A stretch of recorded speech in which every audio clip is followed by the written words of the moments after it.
Apocrypha. Sirach of the King James Bible 1611. Sirach, Ecclesiasticus.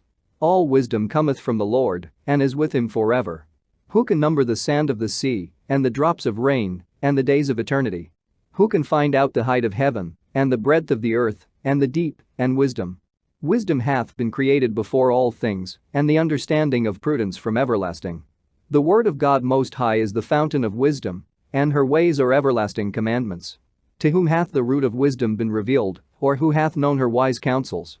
Unto whom hath the knowledge of wisdom been made manifest, and who hath understood her great experience? There is one wise, and greatly to be feared, the Lord sitting upon his throne.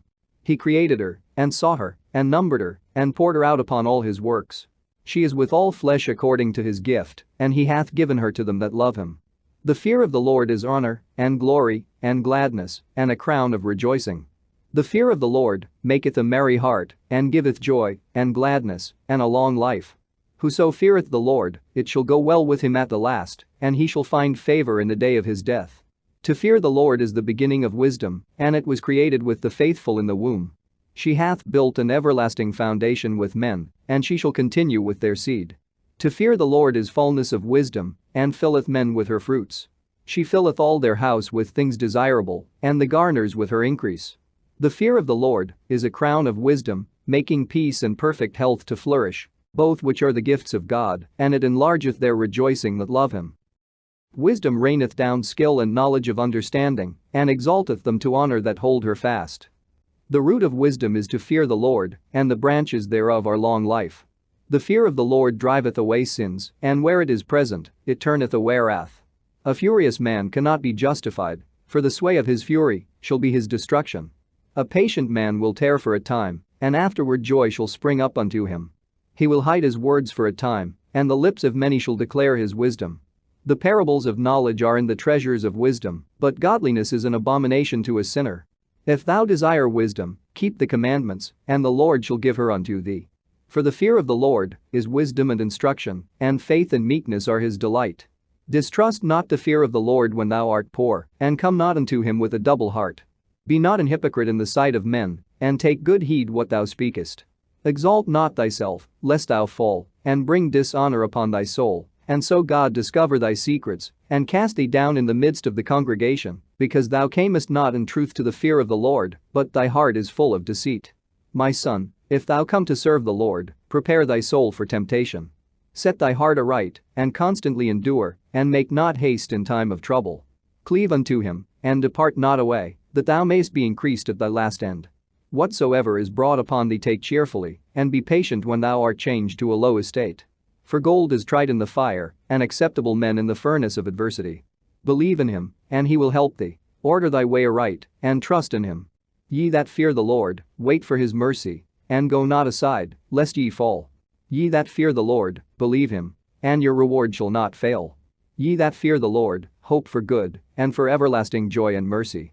Look at the generations of old, and see, did ever any trust in the Lord, and was confounded, or did any abide in his fear, and was forsaken, or whom did he ever despise, that called upon him? For the Lord is full of compassion and mercy, long-suffering, and very pitiful, and forgiveth sins, and saveth in time of affliction. Woe be to fearful hearts, and faint hands, and the sinner that goeth two ways. Woe unto him that is faint-hearted! For he believeth not, therefore shall he not be defended. Woe unto you that have lost patience! And what will ye do when the Lord shall visit you? They that fear the Lord will not disobey his word, and they that love him will keep his ways. They that fear the Lord will seek that which is well, pleasing unto him, and they that love him shall be filled with the law. They that fear the Lord will prepare their hearts, and humble their souls in his sight, saying, We will fall into the hands of the Lord, and not into the hands of men. For as his majesty is, so is his mercy. Hear me your father, O children, and do thereafter, that ye may be safe. For the Lord hath given the father honor over the children, and hath confirmed the authority of the mother over the sons. Whoso honoreth his father maketh an atonement for his sins. And he that honoreth his mother is as one that layeth up treasure. Whoso honoreth his father shall have joy of his own children, and when he maketh his prayer, he shall be heard. He that honoreth his father shall have a long life, and he that is obedient unto the Lord shall be a comfort to his mother. He that feareth the Lord will honor his father, and will do service unto his parents, as to his masters. Honor thy father and mother both in word and deed, that a blessing may come upon thee from them. For the blessing of the father establisheth the houses of children, but the curse of the mother rooteth out foundations. Glory not in the dishonor of thy father, for thy father's dishonor is no glory unto thee. For the glory of a man is from the honor of his father, and a mother in dishonor is a reproach to the children. My son, help thy father in his age, and grieve him not as long as he liveth. And if his understanding fail, have patience with him, and despise him, not when thou art in thy full strength. For the relieving of thy father shall not be forgotten. And instead of sins it shall be added to build thee, in the day of thine affliction it shall be remembered, thy sins also shall melt away, as the ice in the fair warm weather. He that forsaketh his father is as a blasphemer, and he that angereth his mother is cursed of God. My son, go on with thy business in meekness, so shalt thou be beloved of him that is approved. The greater thou art, the more humble thyself, and thou shalt find favor before the Lord. Many are in high place, and of renown. But mysteries are revealed unto the meek. For the power of the Lord is great, and he is honored of the lowly. Seek not out things that are too hard for thee, neither search the things that are above thy strength. But what is commanded thee, think thereupon with reverence, for it is not needful for thee to see with thine eyes the things that are in secret. Be not curious in unnecessary matters. For more things are shewed unto thee than men understand. For many are deceived by their own vain opinion, and an evil suspicion hath overthrown their judgment. Without eyes thou shalt want light. Profess not the knowledge therefore that thou hast not. A stubborn heart shall fare evil at the last, and he that loveth danger shall perish therein. An obstinate heart shall be laden with sorrows, and the wicked man shall heap sin upon sin. In the punishment of the proud there is no remedy, for the plant of wickedness hath taken root in him. The heart of the prudent will understand a parable, and an attentive ear is the desire of a wise man. Water will quench a flaming fire, and alms maketh an atonement for sins. And he that requiteth good turns is mindful of that which may come hereafter, and when he falleth, he shall find a stay. My son, defraud not the poor of his living, and make not the needy eyes to wait long. Make not an hungry soul sorrowful, neither provoke a man in his distress. Add not more trouble to an heart that is vexed, and defer not to give to him that is in need. Reject not the supplication of the afflicted, neither turn away thy face from a poor man. Turn not away thine eye from the needy, and give him none occasion to curse thee. For if he curse thee in the bitterness of his soul, his prayer shall be heard of him that made him. Get thyself the love of the congregation, and bow thy head to a great man. Let it not grieve thee to bow down thine ear to the poor, and give him a friendly answer with meekness. Deliver him that suffereth wrong from the hand of the oppressor, and be not faint-hearted when thou sittest in judgment. Be as a father unto the fatherless, and instead of an husband unto their mother. So shalt thou be as the son of the Most High, and he shall love thee more than thy mother doth. Wisdom exalteth her children, and layeth hold of them that seek her. He that loveth her loveth life, and they that seek to her early shall be filled with joy. He that holdeth her fast shall inherit glory, and wheresoever she entereth, the Lord will bless. They that serve her shall minister to the Holy One. And them that love her the Lord doth love. Whoso giveth ear unto her shall judge the nations. And he that attendeth unto her shall dwell securely. If a man commit himself unto her, he shall inherit her, and his generation shall hold her in possession. For at the first she will walk with him by crooked ways, and bring fear and dread upon him, and torment him with her discipline, until she may trust his soul, and try him by her laws. Then will she return the straight way unto him, and comfort him, and shew him her secrets. But if he go wrong, she will forsake him, and give him over to his own ruin. Observe the opportunity, and beware of evil, and be not ashamed when it concerneth thy soul. For there is a shame that bringeth sin, and there is a shame which is glory and grace. Accept no person against thy soul, and let not the reverence of any man cause thee to fall.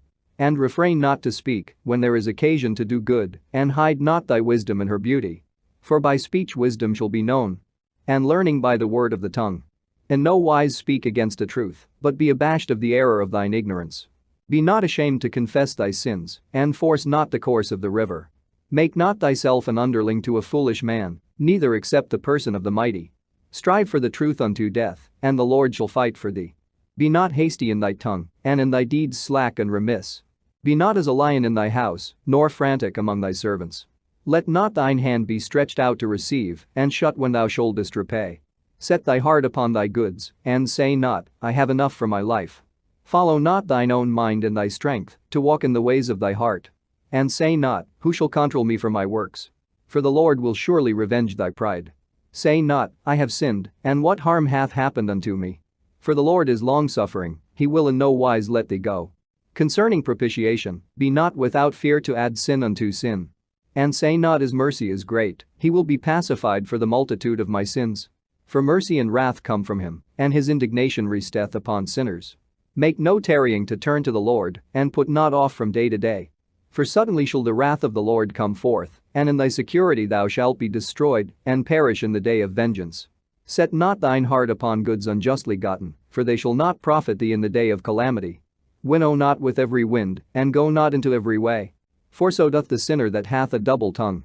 Be steadfast in thy understanding, and let thy word be the same. Be swift to hear, and let thy life be sincere, and with patience give answer. If thou hast understanding, answer thy neighbor, if not, lay thy hand upon thy mouth. Honor and shame is in talk, and the tongue of man is his fall. Be not called a whisperer, and lie not in wait with thy tongue. For a foul shame is upon the thief, and an evil condemnation upon the double tongue. Be not ignorant of anything in a great matter or a small. Instead of a friend become not an enemy, for thereby thou shalt inherit an ill name, shame, and reproach. Even so shall a sinner that hath a double tongue. Extol not thyself in the counsel of thine own heart, that thy soul be not torn in pieces as a bull straying alone. Thou shalt eat up thy leaves, and lose thy fruit, and leave thyself as a dry tree. A wicked soul shall destroy him that hath it, and shall make him to be laughed to scorn of his enemies. Sweet language will multiply friends, and a fair-speaking tongue will increase kind greetings. Be in peace with many. Nevertheless have but one counselor of 1,000. If thou wouldest get a friend, prove him first and be not hasty to credit him. For some man is a friend for his own occasion, and will not abide in the day of thy trouble. And there is a friend, who being turned to enmity, and strife will discover thy reproach. Again, some friend is a companion at the table, and will not continue in the day of thy affliction. But in thy prosperity he will be as thyself, and will be bold over thy servants. If thou be brought low, he will be against thee, and will hide himself from thy face. Separate thyself from thine enemies, and take heed of thy friends. A faithful friend is a strong defense. And he that hath found such an one hath found a treasure. Nothing doth countervail a faithful friend, and his excellency is invaluable. A faithful friend is the medicine of life, and they that fear the Lord shall find him. Whoso feareth the Lord shall direct his friendship aright. For as he is, so shall his neighbor be also. My son, gather instruction from thy youth up. So shalt thou find wisdom till thine old age. Come unto her as one that ploweth and soweth, and wait for her good fruits. For thou shalt not toil much in laboring about her, but thou shalt eat of her fruits right soon. She is very unpleasant to the unlearned. He that is without understanding will not remain with her. She will lie upon him as a mighty stone of trial, and he will cast her from him ere it be long. For wisdom is according to her name, and she is not manifest unto many. Give ear, my son, receive my advice, and refuse not my counsel, and put thy feet into her fetters, and thy neck into her chain. Bow down thy shoulder, and bear her, and be not grieved with her bonds. Come unto her with thy whole heart, and keep her ways with all thy power. Search and seek, and she shall be made known unto thee. And when thou hast got hold of her, let her not go. For at the last thou shalt find her rest, and that shall be turned to thy joy. Then shall her fetters be a strong defense for thee, and her chains a robe of glory. For there is a golden ornament upon her, and her bands are purple lace. Thou shalt put her on as a robe of honor, and shalt put her about thee as a crown of joy. My son, if thou wilt, thou shalt be taught. And if thou wilt apply thy mind, thou shalt be prudent. If thou love to hear, thou shalt receive understanding. And if thou bow thine ear, thou shalt be wise. Stand in the multitude of the elders, and cleave unto him that is wise. Be willing to hear every godly discourse, and let not the parables of understanding escape thee. And if thou seest a man of understanding, get thee bedoms unto him, and let thy foot wear the steps of his door. Let thy mind be upon the ordinances of the Lord, and meditate continually in his commandments. He shall establish thine heart, and give thee wisdom at thine own desire. Do no evil, so shall no harm come unto thee. Depart from the unjust, and iniquity shall turn away from thee. My son, sow not upon the furrows of unrighteousness, and thou shalt not reap them sevenfold. Seek not of the Lord preeminence, neither of the king the seat of honor. Justify not thyself before the Lord, and boast not of thy wisdom before the king. Seek not to be judge, being not able to take away iniquity, lest at any time thou fear the person of the mighty, and stumbling block in the way of thy uprightness. Offend not against a multitude of a city, and then thou shalt not cast thyself down among the people. Bind not one sin upon another, for in one thou shalt not be unpunished. Say not, God will look upon the multitude of my oblations, and when I offer to the Most High God, he will accept it. Be not faint-hearted when thou makest thy prayer, and neglect not to give alms. Laugh no man to scorn in the bitterness of his soul. For there is one which humbleth and exalteth. Devise not a lie against thy brother, neither do the like to thy friend. Use not to make any manner of lie. For the custom thereof is not good. Use not many words in a multitude of elders, and make not much babbling when thou prayest. Hate not laborious work, neither husbandry, which the Most High hath ordained. Number not thyself among the multitude of sinners, but remember that wrath will not tarry long. Humble thyself greatly. For the vengeance of the ungodly is fire and worms. Change not a friend for any good by no means, neither a faithful brother for the gold of Ophir. Forgo not a wise and good woman. For her grace is above gold. Whereas thy servant worketh truly, entreat him not evil. Nor the hireling that bestoweth himself wholly for thee. Let thy soul love a good servant, and defraud him not of liberty. Hast thou cattle? Have an eye to them. And if they be for thy profit, keep them with thee. Hast thou children? Instruct them, and bow down their neck from their youth. Hast thou daughters? Have a care of their body, and shew not thyself cheerful toward them. Marry thy daughter, and so shalt thou have performed a weighty matter. But give her to a man of understanding. Hast thou a wife after thy mind? Forsake her not. But give not thyself over to a light woman. Honor thy father with thy whole heart, and forget not the sorrows of thy mother. Remember that thou wast begotten of them, and how canst thou recompense them the things that they have done for thee? Fear the Lord with all thy soul, and reverence his priests. Love him that made thee with all thy strength, and forsake not his ministers. Fear the Lord, and honor the priest, and give him his portion, as it is commanded thee, the firstfruits, and the trespass offering, and the gift of the shoulders, and the sacrifice of sanctification, and the firstfruits of the holy things. And stretch thine hand unto the poor, that thy blessing may be perfected. A gift hath grace in the sight of every man living, and for the dead detain it not. Fail not to be with them that weep, and mourn with them that mourn.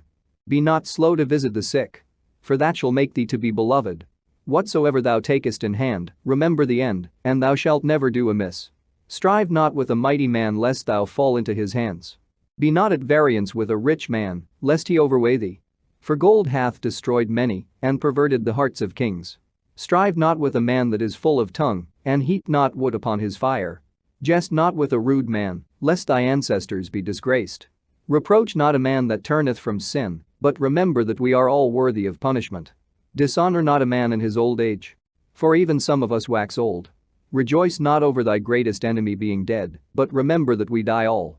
Despise not the discourse of the wise, but acquaint thyself with their proverbs. For of them thou shalt learn instruction, and how to serve great men with ease. Miss not the discourse of the elders. For they also learned of their fathers, and of them thou shalt learn understanding, and to give answer as need requireth. Kindle not the coals of a sinner, lest thou be burnt with the flame of his fire. Rise not up in anger at the presence of an injurious person, lest he lie in wait to entrap thee in thy words.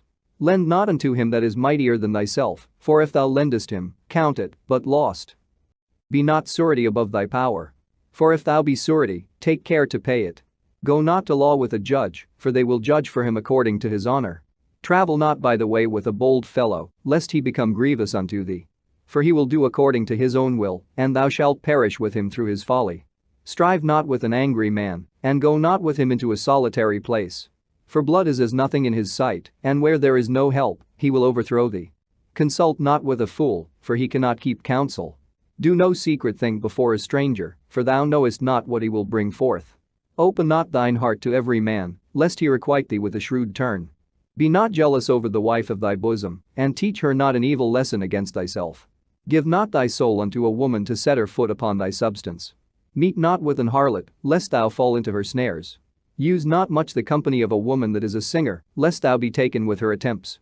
Gaze not on a maid, that thou fall not by those things that are precious in her. Give not thy soul unto harlots, that thou lose not thine inheritance. Look not round about thee in the streets of the city, neither wander thou in the solitary place thereof. Turn away thine eye from a beautiful woman, and look not upon another's beauty, for many have been deceived by the beauty of a woman, for herewith love is kindled as a fire. Sit not at all with another man's wife, nor sit down with her in thine arms, and spend not thy money with her at the wine, lest thine heart incline unto her, and so through thy desire, thou fall into destruction. Forsake not an old friend, for the new is not comparable to him. A new friend is as new wine, when it is old, thou shalt drink it with pleasure. Envy not the glory of a sinner. For thou knowest not what shall be his end. Delight not in the thing that the ungodly have pleasure in, but remember they shall not go unpunished unto their grave. Keep thee far from the man that hath power to kill, so shalt thou not doubt the fear of death. And if thou come unto him, make no fault, lest he take away thy life presently. Remember that thou goest in the midst of snares, and that thou walkest upon the battlements of the city. As near as thou canst, guess at thy neighbor, and consult with the wise. Let thy talk be with the wise, and all thy communication in the law of the Most High. And let just men eat and drink with thee, and let thy glorying be in the fear of the Lord. For the hand of the artificer the work shall be commended, and the wise ruler of the people for his speech. A man of an ill tongue is dangerous in his city, and he that is rash in his talk shall be hated. A wise judge will instruct his people, and the government of a prudent man is well ordered. As the judge of the people is himself, so are his officers, and what manner of man the ruler of the city is, such are all they that dwell therein. An unwise king destroyeth his people, but through the prudence of them which are in authority the city shall be inhabited. The power of the earth is in the hand of the Lord, and in due time he will set over it one that is profitable. In the hand of God is the prosperity of man. And upon the person of the scribe shall he lay his honor. Bear not hatred to thy neighbor for every wrong, and do nothing at all by injurious practices. Pride is hateful before God and man. And by both doth one commit iniquity. Because of unrighteous dealings, injuries, and riches got by deceit, the kingdom is translated from one people to another. Why is earth and ashes proud? There is not a more wicked thing than a covetous man. For such an one setteth his own soul to sale, because while he liveth he casteth away his bowels. The physician cutteth off a long disease, and he that is today a king tomorrow shall die. For when a man is dead, he shall inherit creeping things, beasts, and worms. The beginning of pride is when one departeth from God, and his heart is turned away from his Maker. For pride is the beginning of sin, and he that hath it shall pour out abomination. And therefore the Lord brought upon them strange calamities, and overthrew them utterly. The Lord hath cast down the thrones of proud princes, and set up the meek in their stead. The Lord hath plucked up the roots of the proud nations, and planted the lowly in their place. The Lord overthrew countries of the heathen, and destroyed them to the foundations of the earth. He took some of them away, and destroyed them, and hath made their memorial to cease from the earth. Pride was not made for men, nor furious anger for them that are born of a woman. They that fear the Lord are a sure seed, and they that love him an honorable plant. They that regard not the law are a dishonorable seed, they that transgress the commandments are a deceivable seed. Among brethren he that is chief is honorable, so are they that fear the Lord in his eyes. The fear of the Lord goeth before the obtaining of authority. But roughness and pride is the losing thereof. Whether he be rich, noble, or poor, their glory is the fear of the Lord. It is not meet to despise the poor man that hath understanding, neither is it convenient to magnify a sinful man. Great men, and judges, and potentates, shall be honored, yet is there none of them greater than he that feareth the Lord. Unto the servant that is wise shall they that are free do service. And he that hath knowledge will not grudge when he is reformed. Be not overwise in doing thy business, and boast not thyself in the time of thy distress. Better is he that laboureth, and aboundeth in all things, than he that boasteth himself, and wanteth bread.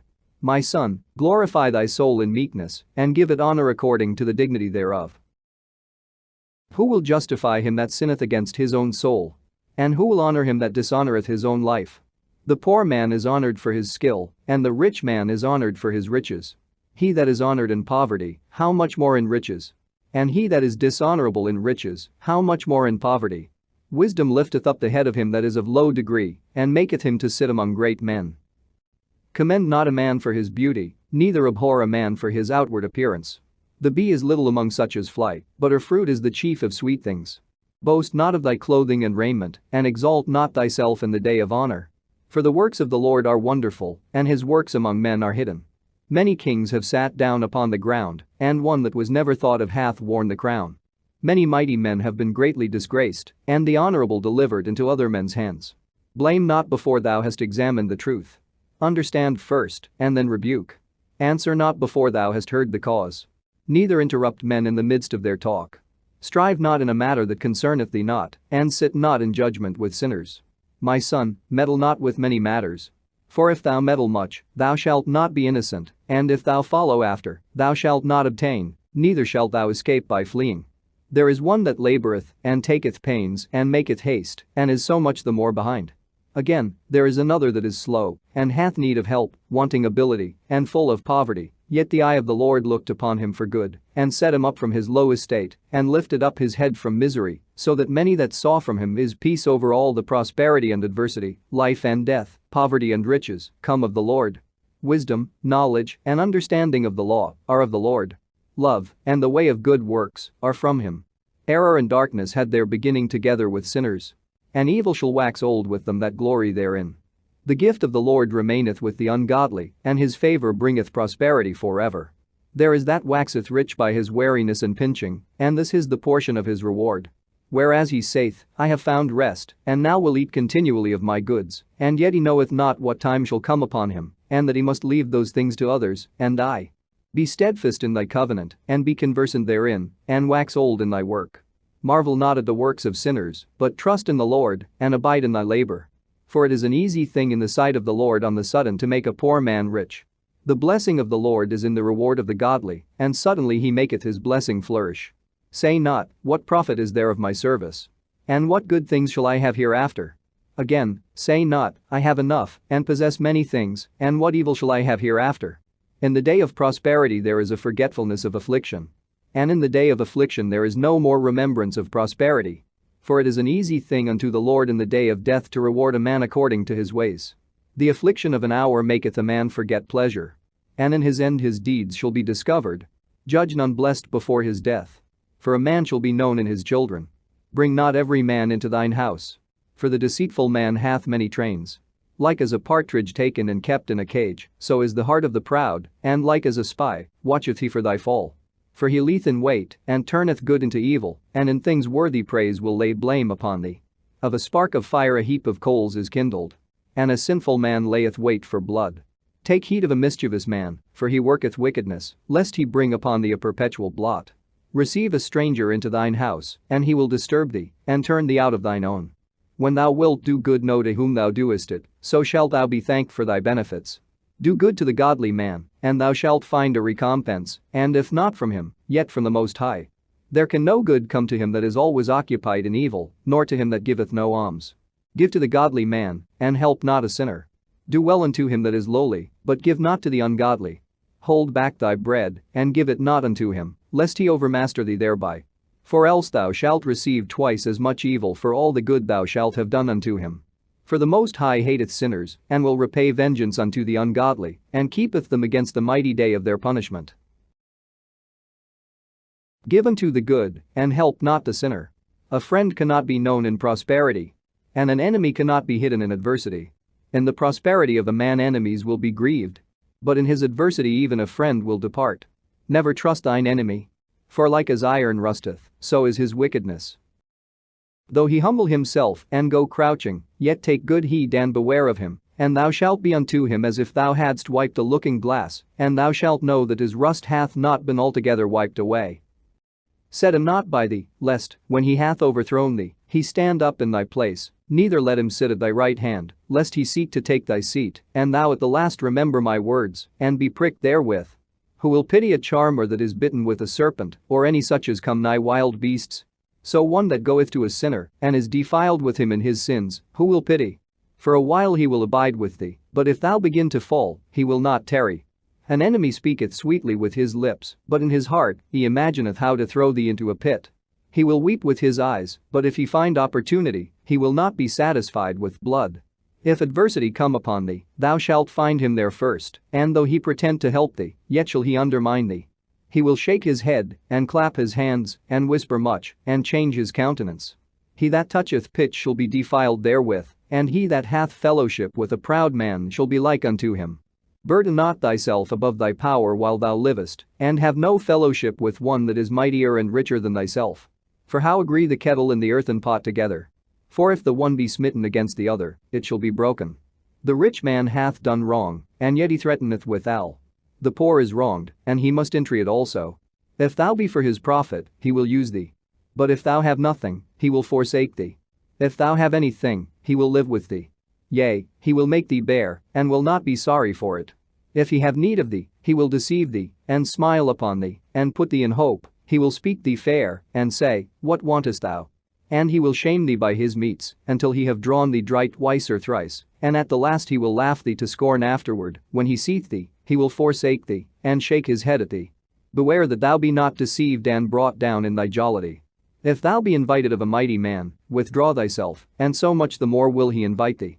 Press thou not upon him, lest thou be put back, stand not far off, lest thou be forgotten. Affect not to be made equal unto him in talk, and believe not his many words. For with much communication will he tempt thee, and smiling upon thee will get out thy secrets. But cruelly he will lay up thy words, and will not spare to do thee hurt, and to put thee in prison. Observe, and take good heed, for thou walkest in peril of thy overthrowing. When thou hearest these things, awake in thy sleep. Love the Lord all thy life, and call upon him for thy salvation. Every beast loveth his like, and every man loveth his neighbor. All flesh consorteth according to kind, and a man will cleave to his like. What fellowship hath the wolf with the lamb? So the sinner with the godly. What agreement is there between the hyena and a dog? And what peace between the rich and the poor? As the wild ass is the lion's prey in the wilderness, so the rich eat up the poor. As the proud hate humility, so doth the rich abhor the poor. A rich man beginning to fall is held up of his friends, but a poor man being down is thrust away by his friends. When a rich man is fallen, he hath many helpers. He speaketh things not to be spoken, and yet men justify him. The poor man slipped, and yet they rebuked him too. He spake wisely, and could have no place. When a rich man speaketh, every man holdeth his tongue, and, look, what he saith, they extol it to the clouds. But if the poor man speak, they say, What fellow is this? And if he stumble, they will help to overthrow him. Riches are good unto him that hath no sin, and poverty is evil in the mouth of the ungodly. The heart of a man changeth his countenance, whether it be for good or evil. And a merry heart maketh a cheerful countenance. A cheerful countenance is a token of a heart that is in prosperity, and the finding out of parables is a wearisome labor of the mind. Blessed is the man that hath not slipped with his mouth, and is not pricked with the multitude of sins. Blessed is he whose conscience hath not condemned him, and who is not fallen from his hope in the Lord. Riches are not comely for a niggard. And what should an envious man do with money? He that gathereth by defrauding his own soul gathereth for others, that shall spend his goods riotously. He that is evil to himself, to whom will he be good? He shall not take pleasure in his goods. There is none worse than he that envieth himself, and this is a recompense of his wickedness. And if he doeth good, he doeth it unwillingly, and at the last he will declare his wickedness. The envious man hath a wicked eye, he turneth away his face, and despiseth men. A covetous man's eye is not satisfied with his portion, and the iniquity of the wicked dreth up his soul. A wicked eye envieth his bread, and he is a niggard at his table. My son, according to thy ability do good to thyself, and give the Lord his due offering. Remember that death will not be long in coming, and that the covenant of the grave is not shewed unto thee. Do good unto thy friend before thou die, and according to thy ability stretch out thy hand and give to him. Defraud not thyself of the good day, and let not the part of a good desire overpass thee. Shalt thou not leave thy travails unto another? And thy labors to be divided by lot? Give, and take, and sanctify thy soul, for there is no seeking of dainties in the grave. All flesh waxeth old as a garment. For the covenant from the beginning is, Thou shalt die the death. As of the green leaves on a thick tree, some fall, and some grow, so is the generation of flesh and blood, one cometh to an end, and another is born. Every work rotteth and consumeth away, and the worker thereof shall go withal. Blessed is the man that doth meditate good things in wisdom, and that reasoneth of holy things by his understanding. He that considereth her ways in his heart shall also have understanding in her secrets. Go after her as one that traceth, and lie in wait in her ways. He that preeth in at her windows shall also hearken at her doors. He that doth lodge near her house shall also fasten a pin in her walls. He shall pitch his tent nigh unto her, and shall lodge in a lodging where good things are. He shall set his children under her shelter, and shall lodge under her branches. By her he shall be covered from heat, and in her glory shall he dwell. He that feareth the Lord will do good, and he that hath the knowledge of the law shall obtain her. And as a mother shall she meet him, and receive him as a wife married of a virgin. With the bread of understanding shall she feed him, and give him the water of wisdom to drink. He shall be stayed upon her, and shall not be moved, and shall rely upon her, and shall not be confounded. She shall exalt him above his neighbors, and in the midst of the congregation shall she open his mouth. He shall find joy and a crown of gladness, and she shall cause him to inherit an everlasting name. But foolish men shall not attain unto her, and sinners shall not see her. For she is far from pride, and men that are liars cannot remember her. Praise is not seemly in the mouth of a sinner, for it was not sent him of the Lord. For praise shall be uttered in wisdom, and the Lord will prosper it. Say not thou, it is through the Lord that I fell away. For thou oughtest not to do the things that he hateth. Say not thou, he hath caused me to err. For he hath no need of the sinful man. The Lord hateth all abomination, and they that fear God love it not. He himself made man from the beginning, and left him in the hand of his counsel, if thou wilt, to keep the commandments, and to perform acceptable faithfulness. He hath set fire and water before thee. Stretch forth thy hand unto whether thou wilt. Before man is life and death, and whether him liketh shall be given him. For the wisdom of the Lord is great, and he is mighty in power, and beholdeth all things. And his eyes are upon them that fear him, and he knoweth every work of man. He hath commanded no man to do wickedly, neither hath he given any man license to sin. Desire not a multitude of unprofitable children, neither delight in ungodly sons. Though they multiply, rejoice not in them, except the fear of the Lord be with them. Trust not thou in their life, neither respect their multitude. For one that is just is better than 1,000, and better it is to die without children, than to have them that are ungodly. For by one that hath understanding shall the city be replenished. But the kindred of the wicked shall speedily become desolate. Many such things have I seen with mine eyes, and mine ear hath heard greater things than these. In the congregation of the ungodly shall a fire be kindled, and in a rebellious nation wrath is set on fire. He was not pacified toward the old giants, who fell away in the strength of their foolishness. Neither spared he the place where Lot sojourned, but abhorred them for their pride. He pitied not the people of perdition, who were taken away in their sins. Nor the 600,000 footmen, who were gathered together in the hardness of their hearts. And if there be one stiff-necked among the people, it is marvel if he escape unpunished. For mercy and wrath are with him, he is mighty to forgive, and to pour out displeasure. As his mercy is great, so is his correction also. He judgeth a man according to his works, the sinner shall not escape with his spoils. And the patience of the godly shall not be frustrate. Make way for every work of mercy. For every man shall find according to his works. The Lord hardened Pharaoh, that he should not know him, that his powerful works might be known to the world.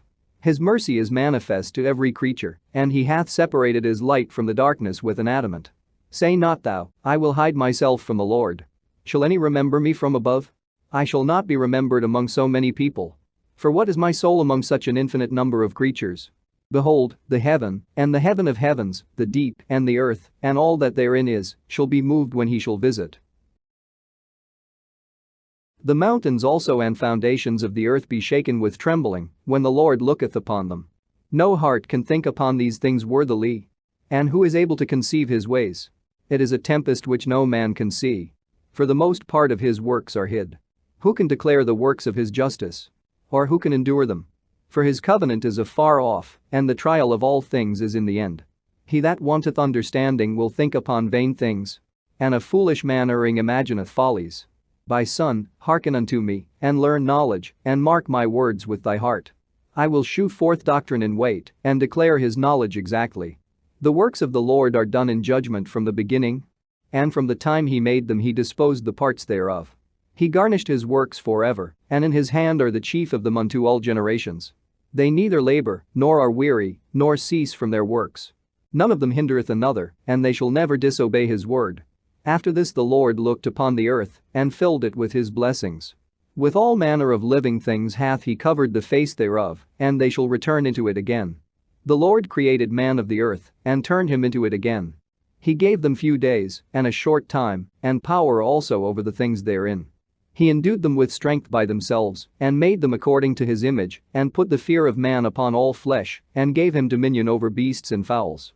They received the use of the 5 operations of the Lord, and in the 6th place he imparted them understanding, and in the 7th speech, an interpreter of the cogitations thereof. Counsel, and a tongue, and eyes, ears, and a heart, gave he them to understand. Withal he filled them with the knowledge of understanding, and shewed them good and evil. He set his eye upon their hearts, that he might shew them the greatness of his works. He gave them to glory in his marvelous acts forever, that they might declare his works with understanding. And the elect shall praise his holy name. Beside this he gave them knowledge and the law of life for an heritage. He made an everlasting covenant with them and shewed them his judgments. Their eyes saw the majesty of his glory, and their ears heard his glorious voice. And he said unto them, Beware of all unrighteousness, and he gave every man commandment concerning his neighbor. Their ways are ever before him, and shall not be hid from his eyes. Every man from his youth is given to evil, neither could they make to themselves fleshy hearts for stony.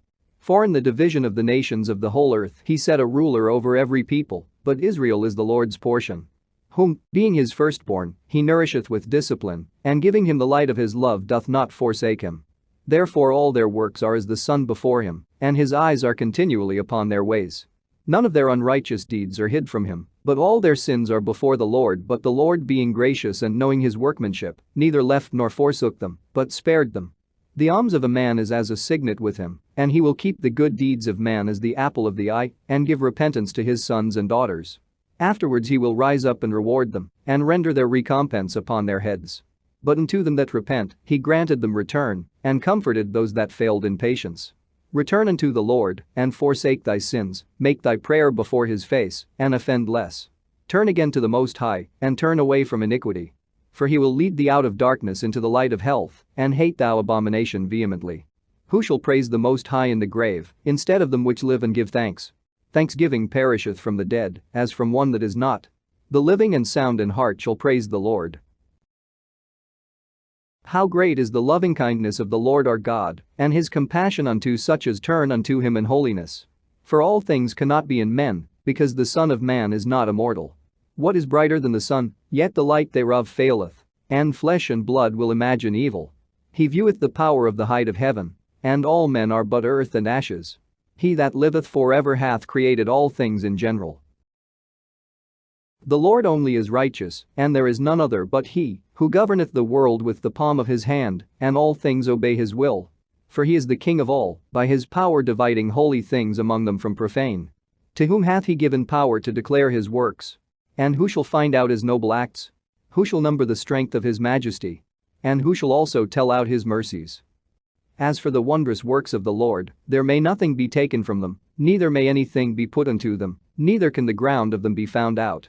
When a man hath done, then he beginneth, and when he leaveth off, then he shall be doubtful.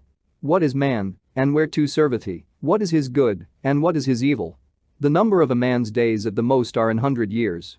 As a drop of water unto the sea, and a gravel stone in comparison of the sand, so are 1,000 years to the days of eternity.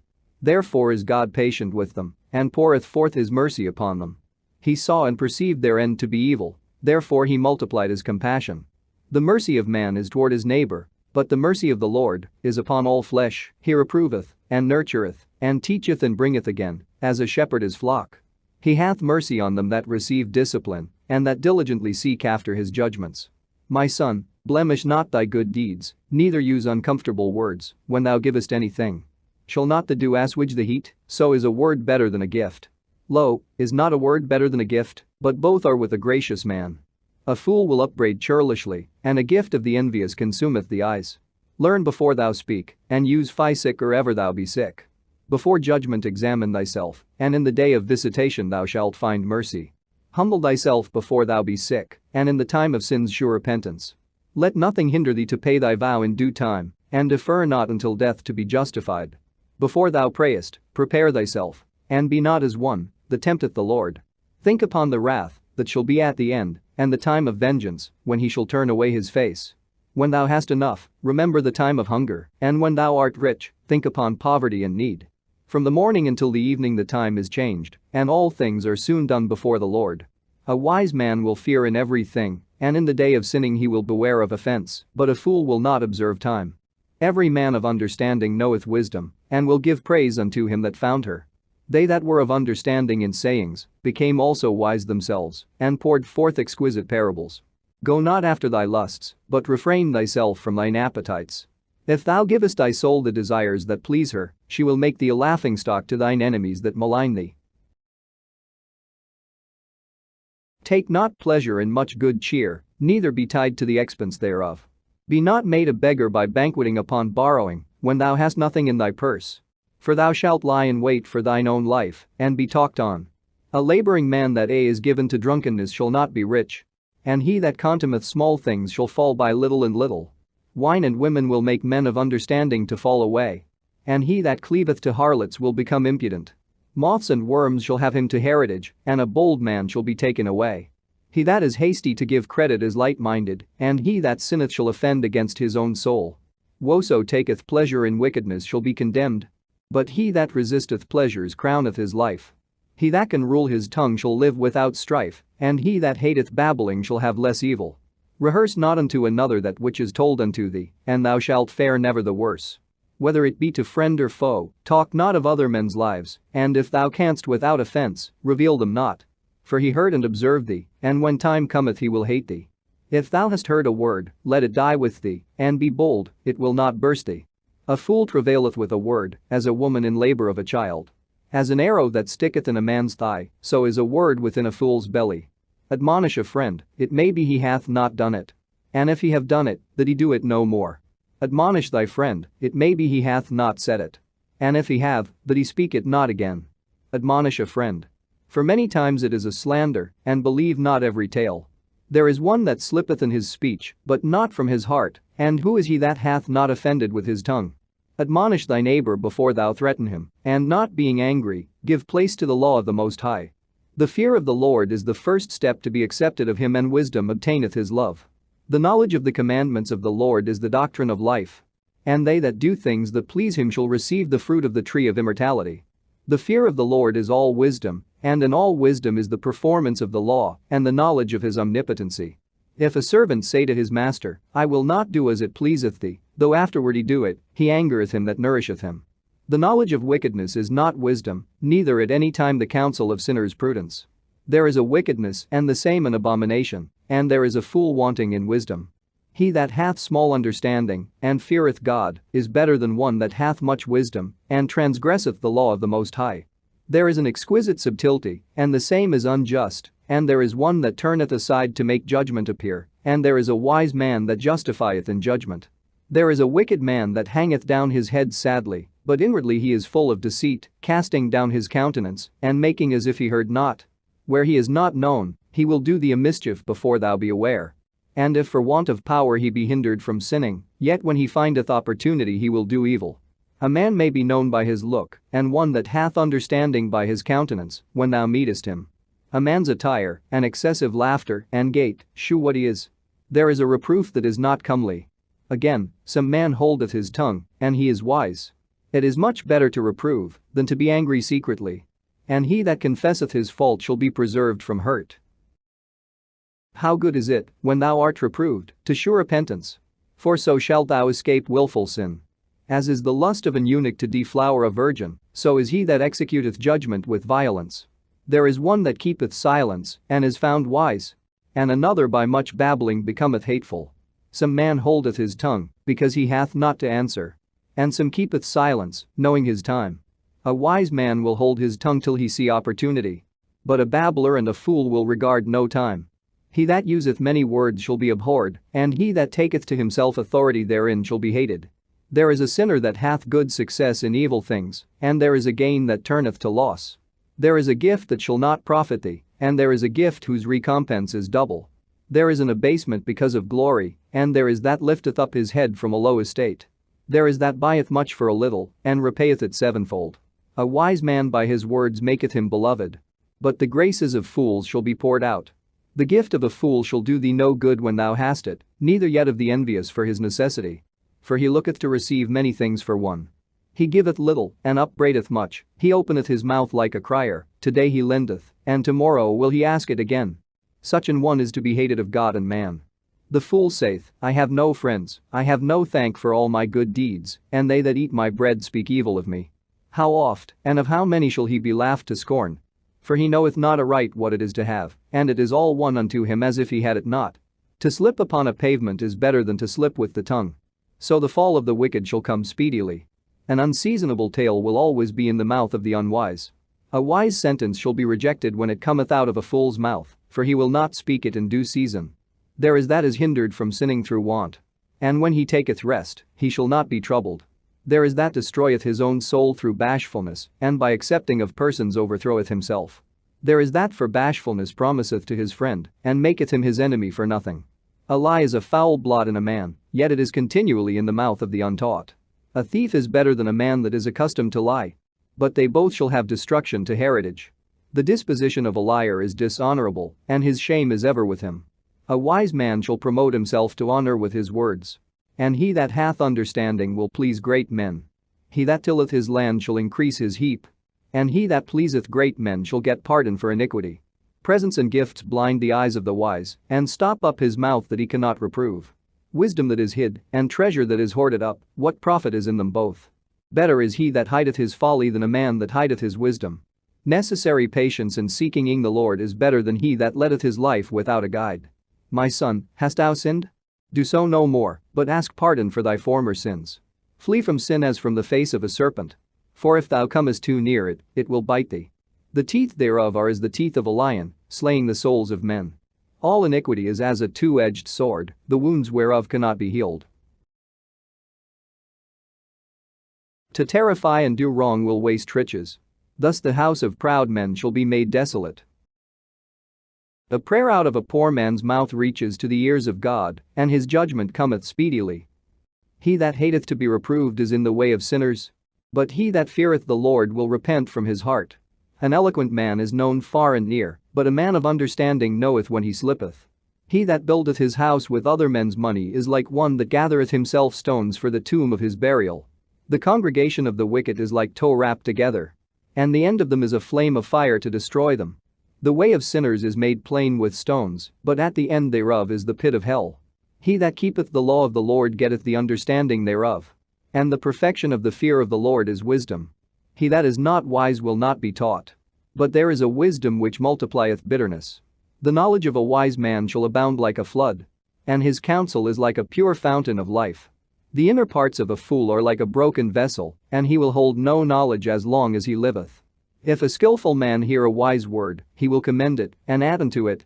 But as soon as one of no understanding heareth it, it displeaseth him, and he casteth it behind his back. The talking of a fool is like a burden in the way. But grace shall be found in the lips of the wise. They inquire at the mouth of the wise man in the congregation, and they shall ponder his words in their heart. As is a house that is destroyed, so is wisdom to a fool. And the knowledge of the unwise is as talk without sense. Doctrine unto fools is as fetters on the feet, and like manacles on the right hand. A fool lifteth up his voice with laughter, but a wise man doth scarce smile a little.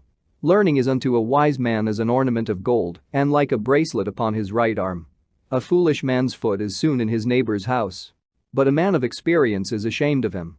A fool will peep in at the door into the house. But he that is well nurtured will stand without. It is the rudeness of a man to hearken at the door. But a wise man will be grieved with the disgrace. The lips of talkers will be telling such things as pertain not unto them. But the words of such as have understanding are weighed in the balance. The heart of fools is in their mouth. But the mouth of the wise is in their heart. When the ungodly curseth Satan, he curseth his own soul. A whisperer defileth his own soul, and is hated wheresoever he dwelleth. A slothful man is compared to a filthy stone, and every one will hiss him out to his disgrace. A slothful man is compared to the filth of a dunghill. Every man that takes it up will shake his hand. An evil-nurtured man is the dishonor of his father that begat him. And a foolish daughter is born to his loss. A wise daughter shall bring an inheritance to her husband. But she that liveth dishonestly is her father's heaviness. She that is bold dishonoreth both her father and her husband, but they both shall despise her. A tale out of season is as music in mourning.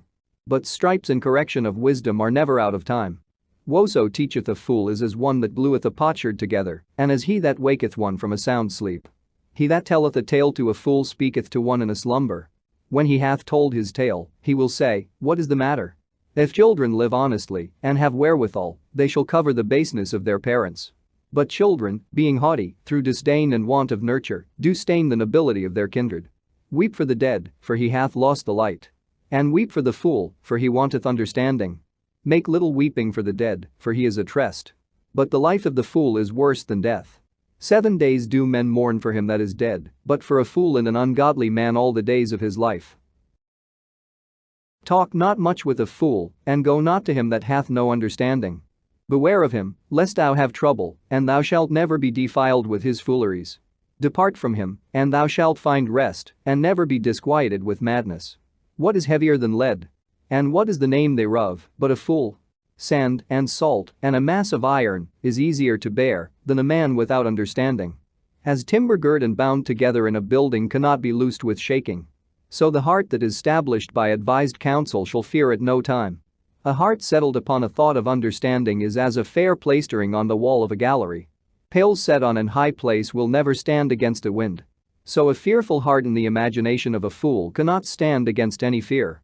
He that pricketh the eye will make tears to fall, and he that pricketh the heart maketh it to shew her knowledge. Whoso casteth a stone at the birds frayeth them away, and he that upbraideth his friend breaketh friendship. Though thou drewest a sword at thy friend, yet despair not, for there may be a returning to favor. If thou hast opened thy mouth against thy friend, fear not, for there may be a reconciliation. Except for upbraiding, or pride, or disclosing of secrets, or a treacherous wound. For these things every friend will depart. Be faithful to thy neighbor in his poverty, that thou mayst rejoice in his prosperity. Abide steadfast unto him in the time of his trouble, that thou mayst be heir with him in his heritage. For a mean estate is not always to be contemned, nor the rich that is foolish to be had in admiration. As the vapor and smoke of a furnace goeth before the fire, so reviling before blood. I will not be ashamed to defend a friend, neither will I hide myself from him. And if any evil happen unto me by him, every one that heareth it will beware of him. Who shall set a watch before my mouth, and a seal of wisdom upon my lips, that I fall not suddenly by them, and that my tongue destroy me not? O Lord, Father and Governor of all my whole life, leave me not to their counsels, and let me not fall by them. Who will set scourges over my thoughts, and the discipline of wisdom over mine heart? That they spare me not for mine ignorances, and it pass not by my sins. Lest mine ignorances increase, and my sins abound to my destruction, and I fall before mine adversaries, and mine enemy rejoice over me, whose hope is far from thy mercy. O Lord, Father and God of my life, give me not a proud look, but turn away from thy servants always a haughty mind. Turn away from me vain hopes and concupiscence, and thou shalt hold him up that is desirous always to serve thee. Let not the greediness of the belly nor lust of the flesh take hold of me, and give not over me thy servant into an impudent mind. Hear, O ye children, the discipline of the mouth. He that keepeth it shall never be taken in his lips. The sinner shall be left in his foolishness. Both the evil speaker and the proud shall fall thereby. Accustom not thy mouth to swearing, neither use thyself to the naming of the Holy One. For as a servant that is continually beaten shall not be without a blue mark, so he that sweareth and nameth God continually shall not be faultless. A man that useth much swearing shall be filled with iniquity, and the plague shall never depart from his house. If he shall offend, his sin shall be upon him. And if he acknowledge not his sin, he maketh a double offense. And if he swear in vain, he shall not be innocent, but his house shall be full of calamities. There is a word that is clothed about with death. God grant that it be not found in the heritage of Jacob, for all such things shall be far from the godly, and they shall not wallow in their sins. Use not thy mouth to intemperate swearing, for therein is the word of sin. Remember thy father and thy mother, when thou sittest among great men. Be not forgetful before them, and so thou by thy custom become a fool, and wish that thou hadst not been born, and curse the day of thy nativity. The man that is accustomed to opprobrious words will never be reformed all the days of his life. Two sorts of men multiply sin, and the third will bring wrath. A hot mind is as a burning fire, it will never be quenched till it be consumed. A fornicator in the body of his flesh will never cease till he hath kindled a fire. All bread is sweet to a whoremonger, he will not leave off till he die. A man that breaketh wedlock, saying thus in his heart, who seeth me? I am compassed about with darkness, the walls cover me, and nobody seeth me, what need I to fear? The Most High will not remember my sins. Such a man only feareth the eyes of men, and knoweth not that the eyes of the Lord are 10,000 times brighter than the sun, beholding all the ways of men, and considering the most secret parts. He knew all things ere ever they were created, so also after they were perfected he looked upon them all. This man shall be punished in the streets of the city, and where he suspecteth not he shall be taken. Thus shall it go also with the wife that leaveth her husband, and bringeth in an heir by another. For first, she hath disobeyed the law of the Most High, and secondly, she hath trespassed against her own husband, and thirdly, she hath played the whore in adultery, and brought children by another man. She shall be brought out into the congregation, and inquisition shall be made of her children. Her children shall not take root, and her branches shall bring forth no fruit. She shall leave her memory to be cursed, and her reproach shall not be blotted out. And they that remain shall know that there is nothing better than the fear of the Lord, and that there is nothing sweeter than to take heed unto the commandments of the Lord. It is great glory to follow the Lord, and to be received of him is long life. Wisdom shall praise herself, and shall glory in the midst of her people. In the congregation of the Most High shall she open her mouth, and triumph before his power. I came out of the mouth of the Most High, and covered the earth as a cloud. I dwelt in high places, and my throne is in a cloudy pillar. I alone compassed a circuit of heaven, and walked in the bottom of the deep. In the waves of the sea and in all the earth, and in every people and nation, I got a possession. With all these I sought rest. And in whose inheritance shall I abide? So the Creator of all things gave me a commandment, and he that made me caused my tabernacle to rest, and said, Let thy dwelling be in Jacob, and thine inheritance in Israel. He created me from the beginning before the world, and I shall never fail. In the holy tabernacle I served before him, and so was I established in Sion. Likewise in the beloved city he gave me rest, and in Jerusalem was my power. And I took root in an honorable people, even in the portion of the Lord's inheritance. I was exalted like a cedar in Libanus, and as a cypress tree upon the mountains of Hermon. I was exalted like a palm tree in En-Gadi, and as a rose plant in Jericho, as a fair olive tree in a pleasant field, and grew up as a plane tree by the water. I gave a sweet smell like cinnamon and aspalathus, and I yielded a pleasant odor like the best myrrh, as galbanum, and onyx, and sweet storax, and as the fume of frankincense in the tabernacle. As the turpentine tree I stretched out my branches, and my branches are the branches of honor and grace. And as the vine brought I forth pleasant savor, and my flowers are the fruit of honor and riches. I am the mother of fair love, and fear, and knowledge, and holy hope. I therefore, being eternal, am given to all my children which are named of him. Come unto me, all ye that be desirous of me, and fill yourselves with my fruits. For my memorial is sweeter than honey, and mine inheritance than the honeycomb. They that eat me shall yet be hungry, and they that drink me shall yet be thirsty. He that obeyeth me shall never be confounded, and they that work by me shall not do amiss. All these things are the book of the covenant of the Most High God, even the law which Moses commanded for an heritage unto the congregations of Jacob. Faint not to be strong in the Lord, that he may confirm you, cleave unto him. For the Lord Almighty is God alone, and beside him there is no other Savior. He filleth all things with his wisdom, as Pison and as Tigris in the time of the new fruits. He maketh the understanding to abound like Euphrates, and as Jordan in the time of the harvest. He maketh the doctrine of knowledge appear as the light, and as Gion in the time of vintage. The first man knew her not perfectly. No more shall the last find her out. For her thoughts are more than the sea, and her counsels profounder than the great deep. I also came out as a brook from a river, and as a conduit into a garden. I said, I will water my best garden, and will water abundantly my garden bed. And, lo, my brook became a river, and my river became a sea. I will yet make doctrine to shine as the morning, and will send forth her light afar off. I will yet pour out doctrine as prophecy, and leave it to all ages forever. Behold that I have not labored for myself only, but for all them that seek wisdom.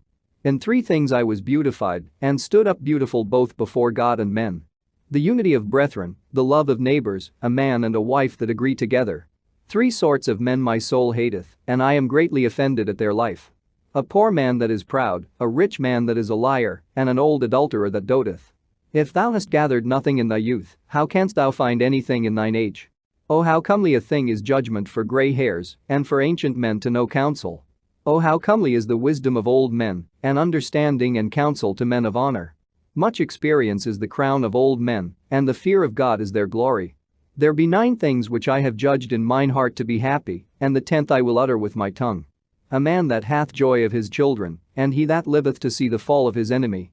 Well is him that dwelleth with a wife of understanding, and that hath not slipped with his tongue, and that hath not served a man more unworthy than himself. Well is him that hath found prudence, and he that speaketh in the ears of them that will hear. Oh, how great is he that findeth wisdom! Yet is there none above him that feareth the Lord. But the love of the Lord passeth all things for illumination. He that holdeth it, whereto shall he be likened? The fear of the Lord is the beginning of his love.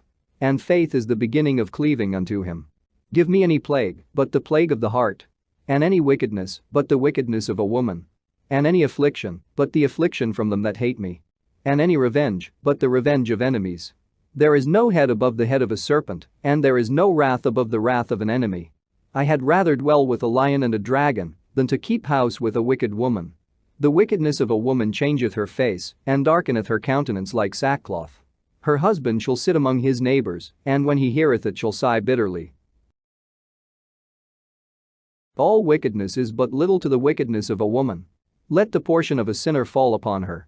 As the climbing up a sandy way is to the feet of the aged, so is a wife full of words to a quiet man. Stumble not at the beauty of a woman, and desire her not for pleasure. A woman, if she maintain her husband, is full of anger, impudence, and much reproach. A wicked woman abateth the courage, maketh an heavy countenance and a wounded heart. A woman that will not comfort her husband in distress maketh weak hands and feeble knees. Of the woman came the beginning of sin, and through her we all die. Give the water no passage, neither a wicked woman liberty to gad abroad. If she go not as thou wouldest have her, cut her off from thy flesh, and give her a bill of divorce, and let her go. Blessed is the man that hath a virtuous wife, for the number of his days shall be double. A virtuous woman rejoiceth her husband, and he shall fulfill the years of his life in peace. A good wife is a good portion, which shall be given in the portion of them that fear the Lord. Whether a man be rich or poor, if he have a good heart toward the Lord, he shall at all times rejoice with a cheerful countenance. There be 3 things that mine heart feareth, and for the 4th I was sore afraid. The slander of a city, the gathering together of an unruly multitude, and a false accusation. All these are worse than death. But a grief of heart and sorrow is a woman that is jealous over another woman, and a scourge of the tongue which communicateth with all. An evil wife is a yoke shaken to and fro. He that hath hold of her is as though he held a scorpion. A drunken woman and a gatter abroad causeth great anger, and she will not cover her own shame. The whoredom of a woman may be known in her haughty looks and eyelids. If thy daughter be shameless, keep her in straitly, lest she abuse herself through overmuch liberty. Watch over an impudent eye, and marvel not if she trespass against thee. She will open her mouth as a thirsty traveler when he hath found a fountain, and drink of every water near her. By every hedge will she sit down, and open her quiver against every arrow. The grace of a wife delighteth her husband, and her discretion will fatten his bones. A silent and loving woman is a gift of the Lord, and there is nothing so much worth as a mind well instructed. A shamefaced and faithful woman is a double grace, and her continent mind cannot be valued. As the sun when it ariseth in the high heaven, so is the beauty of a good wife in the ordering of her house. As the clear light is upon the holy candlestick, so is the beauty of the face in ripe age. As the golden pillars are upon the sockets of silver, so are the fair feet with a constant heart.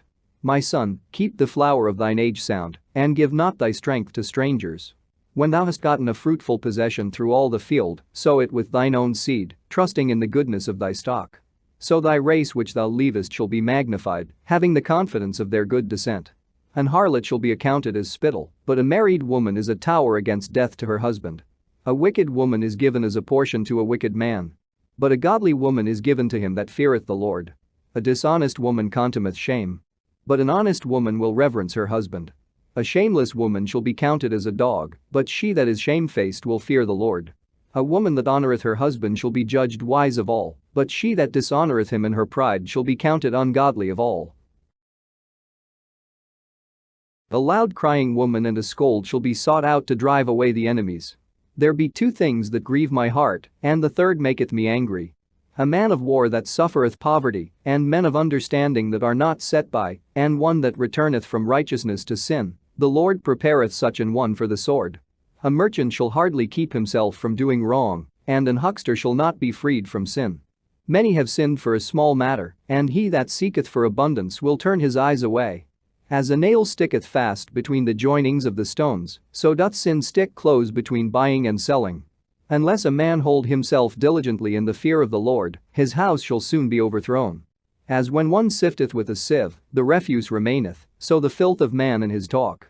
The furnace proveth the potter's vessels, so the trial of man is in his reasoning.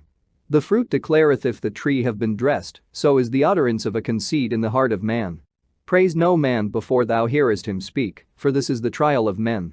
If thou followest righteousness, thou shalt obtain her, and put her on, as a glorious long robe. The birds will resort unto their like, so will truth return unto them that practice in her. As the lion lieth in wait for the prey, so sin for them that work iniquity. The discourse of a godly man is always with wisdom, but a fool changeth as the moon. If thou be among the indiscreet, observe the time, but be continually among men of understanding. The discourse of fools is irksome, and their sport is the wantonness of sin.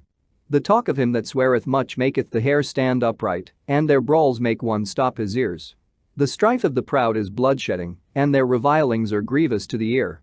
Whoso discovereth secrets losseth his credit, and shall never find friend to his mind. Love thy friend, and be faithful unto him. But if thou betrayest his secrets, follow no more after him. For as a man hath destroyed his enemy, so hast thou lost the love of thy neighbor. As one that letteth a bird go out of his hand, so hast thou let thy neighbor go, and shalt not get him again. Follow after him no more, for he is too far off, he is as a roe escaped out of the snare. As for a wound, it may be bound up, and after reviling there may be reconcilement. But he that betrayeth secrets is without hope. He that winketh with the eyes worketh evil. And he that knoweth him will depart from him. When thou art present, he will speak sweetly, and will admire thy words. But at the last he will writhe his mouth, and slander thy sayings. I have hated many things, but nothing like him, for the Lord will hate him. Whoso casteth a stone on high casteth it on his own head, and a deceitful stroke shall make wounds. Whoso diggeth a pit shall fall therein. And he that setteth a trap shall be taken therein. He that worketh mischief, it shall fall upon him, and he shall not know whence it cometh. Mockery and reproach are from the proud, but vengeance, as a lion, shall lie in wait for them. They that rejoice at the fall of the righteous shall be taken in the snare, and anguish shall consume them before they die. Malice and wrath, even these are abominations, and the sinful man shall have them both. He that revengeth shall find vengeance from the Lord, and he will surely keep his sins in remembrance. Forgive thy neighbor the hurt that he hath done unto thee, so shall thy sins also be forgiven when thou prayest. One man beareth hatred against another, and doth he seek pardon from the Lord? He sheweth no mercy to a man, which is like himself. And doth he ask forgiveness of his own sins? If he that is but flesh nourish hatred, who will entreat for pardon of his sins? Remember thy end, and let enmity cease, remember corruption and death, and abide in the commandments. Remember the commandments, and bear no malice to thy neighbor. Remember the covenant of the highest, and wink at ignorance. Abstain from strife, and thou shalt diminish thy sins.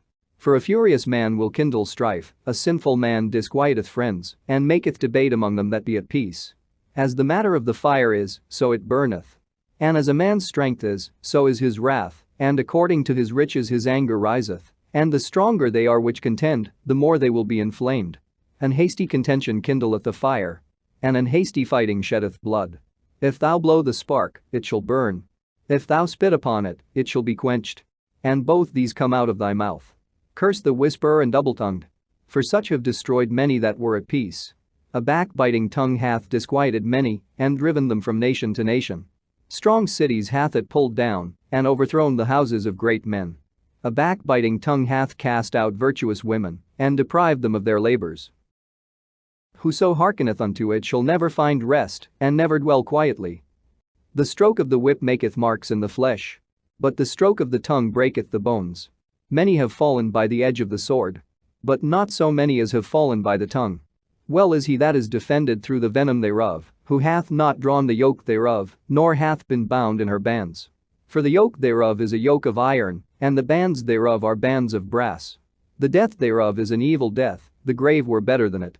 It shall not have rule over them that fear God, neither shall they be burned with the flame thereof.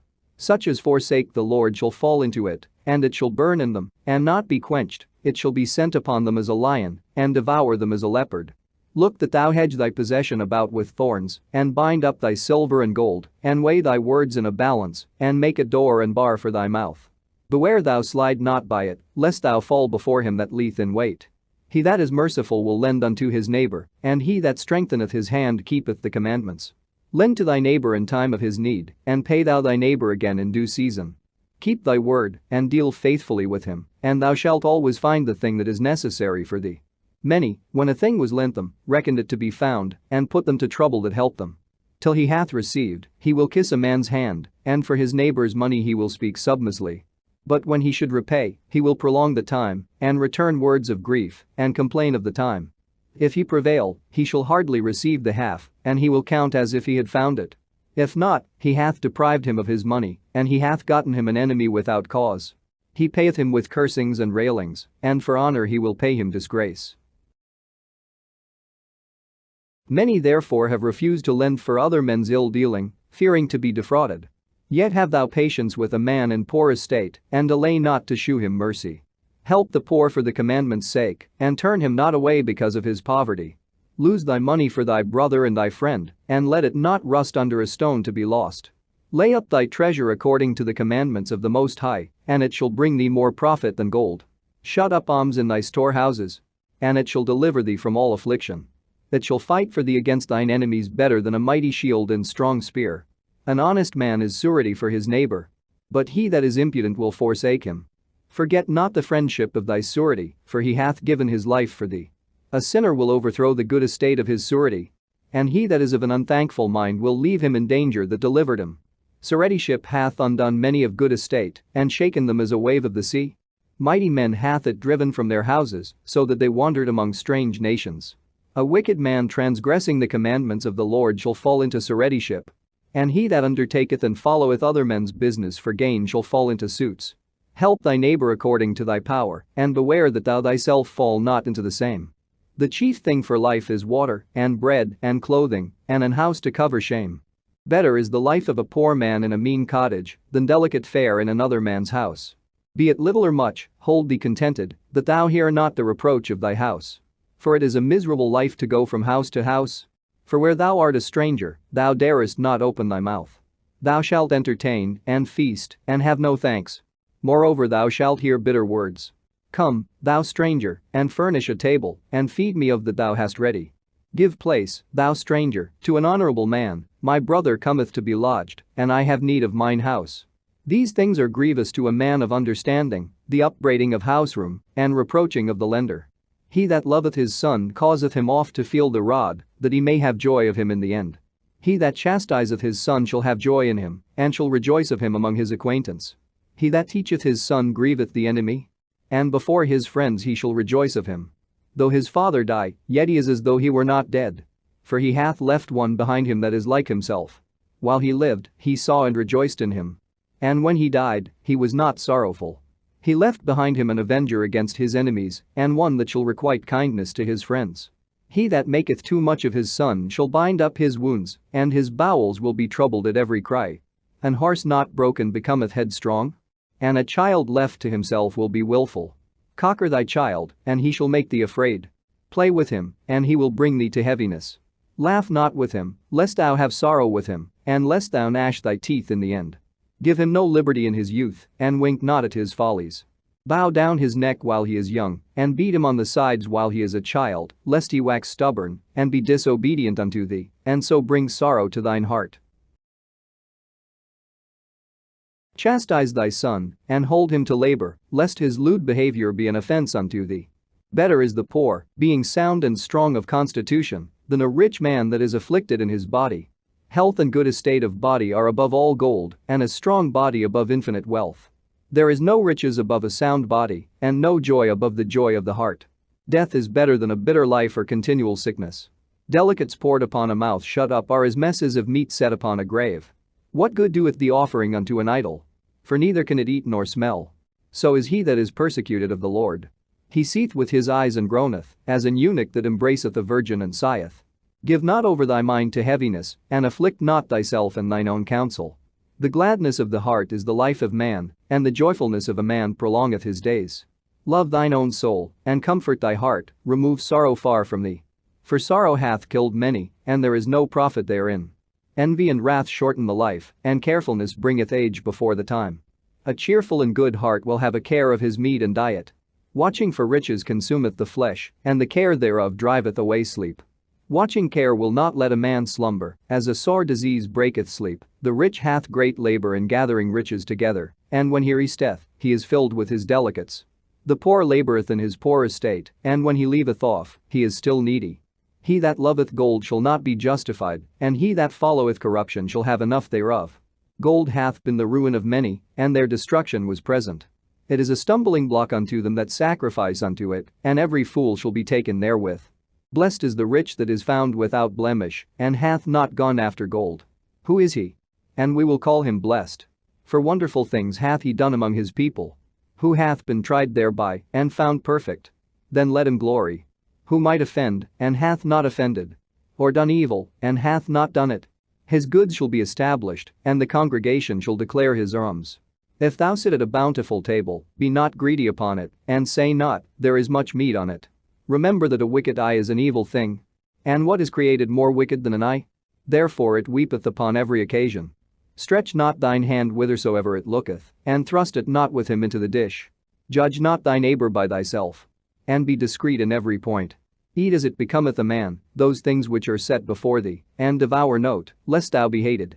Leave off first for manners' sake, and be not unsatiable, lest thou offend. When thou sittest among many, reach not thine hand out first of all. A very little is sufficient for a man well nurtured, and he fetcheth not his wind short upon his bed. Sound sleep cometh of moderate eating. He riseth early, and his wits are with him. But the pain of watching, and choler, and pangs of the belly, are with an unsatiable man. And if thou hast been forced to eat, arise, go forth, vomit, and thou shalt have rest. My son, hear me, and despise me not, and at the last thou shalt find as I told thee. And all thy works be quick, so shall there no sickness come unto thee. Whoso is liberal of his meat, men shall speak well of him, and the report of his good housekeeping will be believed. But against him that is a niggard of his meat the whole city shall murmur, and the testimonies of his niggardness shall not be doubted of. Shew not thy valiantness in wine, for wine hath destroyed many. The furnace proveth the edge by dipping. So doth wine the hearts of the proud by drunkenness. Wine is as good as life to a man, if it be drunk moderately. What life is then to a man that is without wine? For it was made to make men glad. Wine measurably drunk and in season bringeth gladness of the heart and cheerfulness of the mind. But wine drunken with excess maketh bitterness of the mind, with brawling and quarreling. Drunkenness increaseth the rage of a fool till he offend. It diminisheth strength, and maketh wounds. Rebuke not thy neighbor at the wine, and despise him not in his mirth. Give him no despiteful words, and press not upon him with urging him to drink. If thou be made the master of a feast, lift not thyself up, but be among them as one of the rest, take diligent care for them, and so sit down. And when thou hast done all thy office, take thy place, that thou mayest be merry with them, and receive a crown for thy well ordering of the feast. Speak, thou that art the elder, for it becometh thee, but with sound judgment, and hinder not music. Pour not out words where there is a musician, and shew not forth wisdom out of time. A concert of music and a banquet of wine is as a signet of carbuncle set in gold.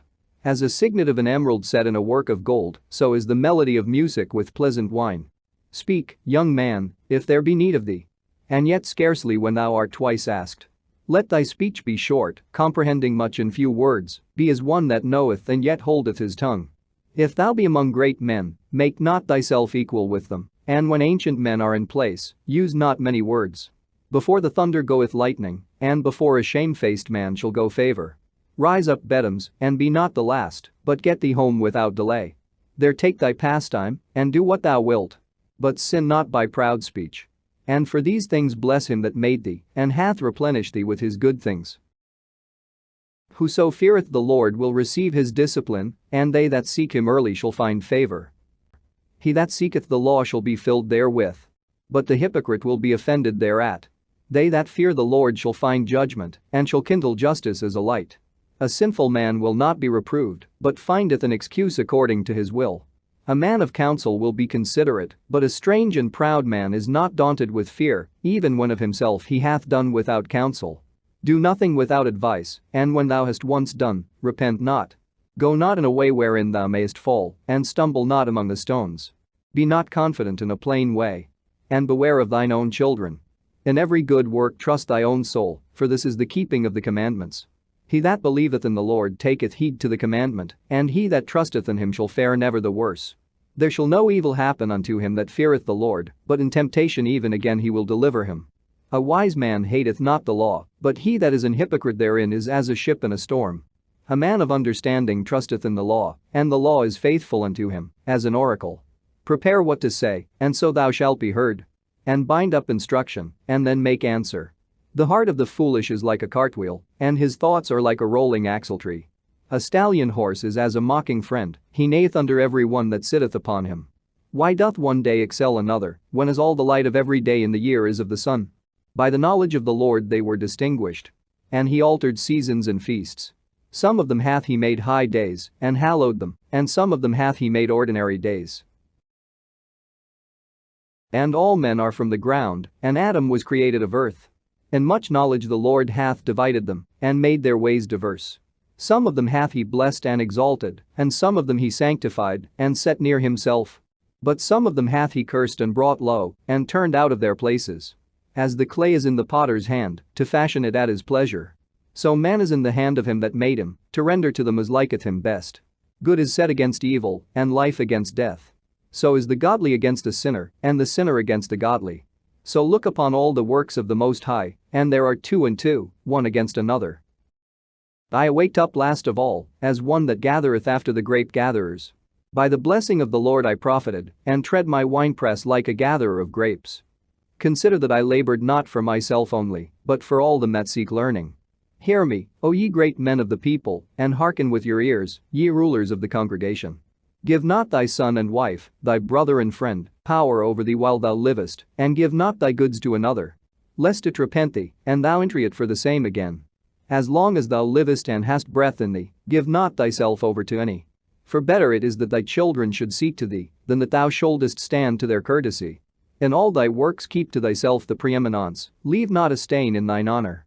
At the time when thou shalt end thy days, and finish thy life, distribute thine inheritance. Fodder, a wand, and burdens, are for the ass, and bread, correction, and work, for a servant. If thou set thy servant to labor, thou shalt find rest. But if thou let him go idle, he shall seek liberty. A yoke and a collar do bow the neck. So are tortures and torments for an evil servant. Send him to labor, that he be not idle, for idleness teacheth much evil. Set him to work, as is fit for him. If he be not obedient, put on more heavy fetters. But be not excessive toward any, and without discretion do nothing. If thou have a servant, let him be unto thee as thyself, because thou hast bought him with a price. If thou have a servant, entreat him as a brother. For thou hast need of him, as of thine own soul. If thou entreat him evil, and he run from thee, which way wilt thou go to seek him? The hopes of a man void of understanding are vain and false. And dreams lift up fools. Whoso regardeth dreams is like him that catcheth at a shadow, and followeth after the wind. The vision of dreams is the resemblance of one thing to another, even as the likeness of a face to a face. Of an unclean thing what can be cleansed? And from that thing which is false what truth can come? Divinations, and soothsayings, and dreams, are vain. And the heart fancieth, as a woman's heart in travail. If they be not sent from the Most High in thy visitation, set not thy heart upon them. For dreams have deceived many, and they have failed that put their trust in them. The law shall be found perfect without lies. And wisdom is perfection to a faithful mouth. A man that hath travelled knoweth many things, and he that hath much experience will declare wisdom. He that hath no experience knoweth little. But he that hath travelled is full of prudence. When I travelled, I saw many things, and I understand more than I can express. I was ofttimes in danger of death. Yet I was delivered because of these things. The spirit of those that fear the Lord shall live, for their hope is in him that saveth them. Whoso feareth the Lord shall not fear nor be afraid, for he is his hope. Blessed is the soul of him that feareth the Lord. To whom doth he look? And who is his strength? For the eyes of the Lord are upon them that love him, he is their mighty protection and strong stay, a defense from heat, and a cover from the sun at noon, a preservation from stumbling, and an help from falling. He raiseth up the soul, and lighteneth the eyes. He giveth health, life, and blessing. He that sacrificeth of a thing wrongfully gotten, his offering is ridiculous, and the gifts of unjust men are not accepted. The Most High is not pleased with the offerings of the wicked, neither is he pacified for sin by the multitude of sacrifices. Whoso bringeth an offering of the goods of the poor doeth as one that killeth the son before his father's eyes. The bread of the needy is their life. He that defraudeth him thereof is a man of blood. He that taketh away his neighbor's living slayeth him, and he that defraudeth the labor of his hire is a bloodshedder. When one buildeth and another pulleth down, what profit have they then but labor? When one prayeth and another curseth, whose voice will the Lord hear? He that washeth himself after the touching of a dead body, if he touch it again, what availeth his washing? So is it with a man that fasteth for his sins, and goeth again, and doeth the same. Who will hear his prayer? Or what doth his humbling profit him? He that keepeth the law bringeth offerings enough.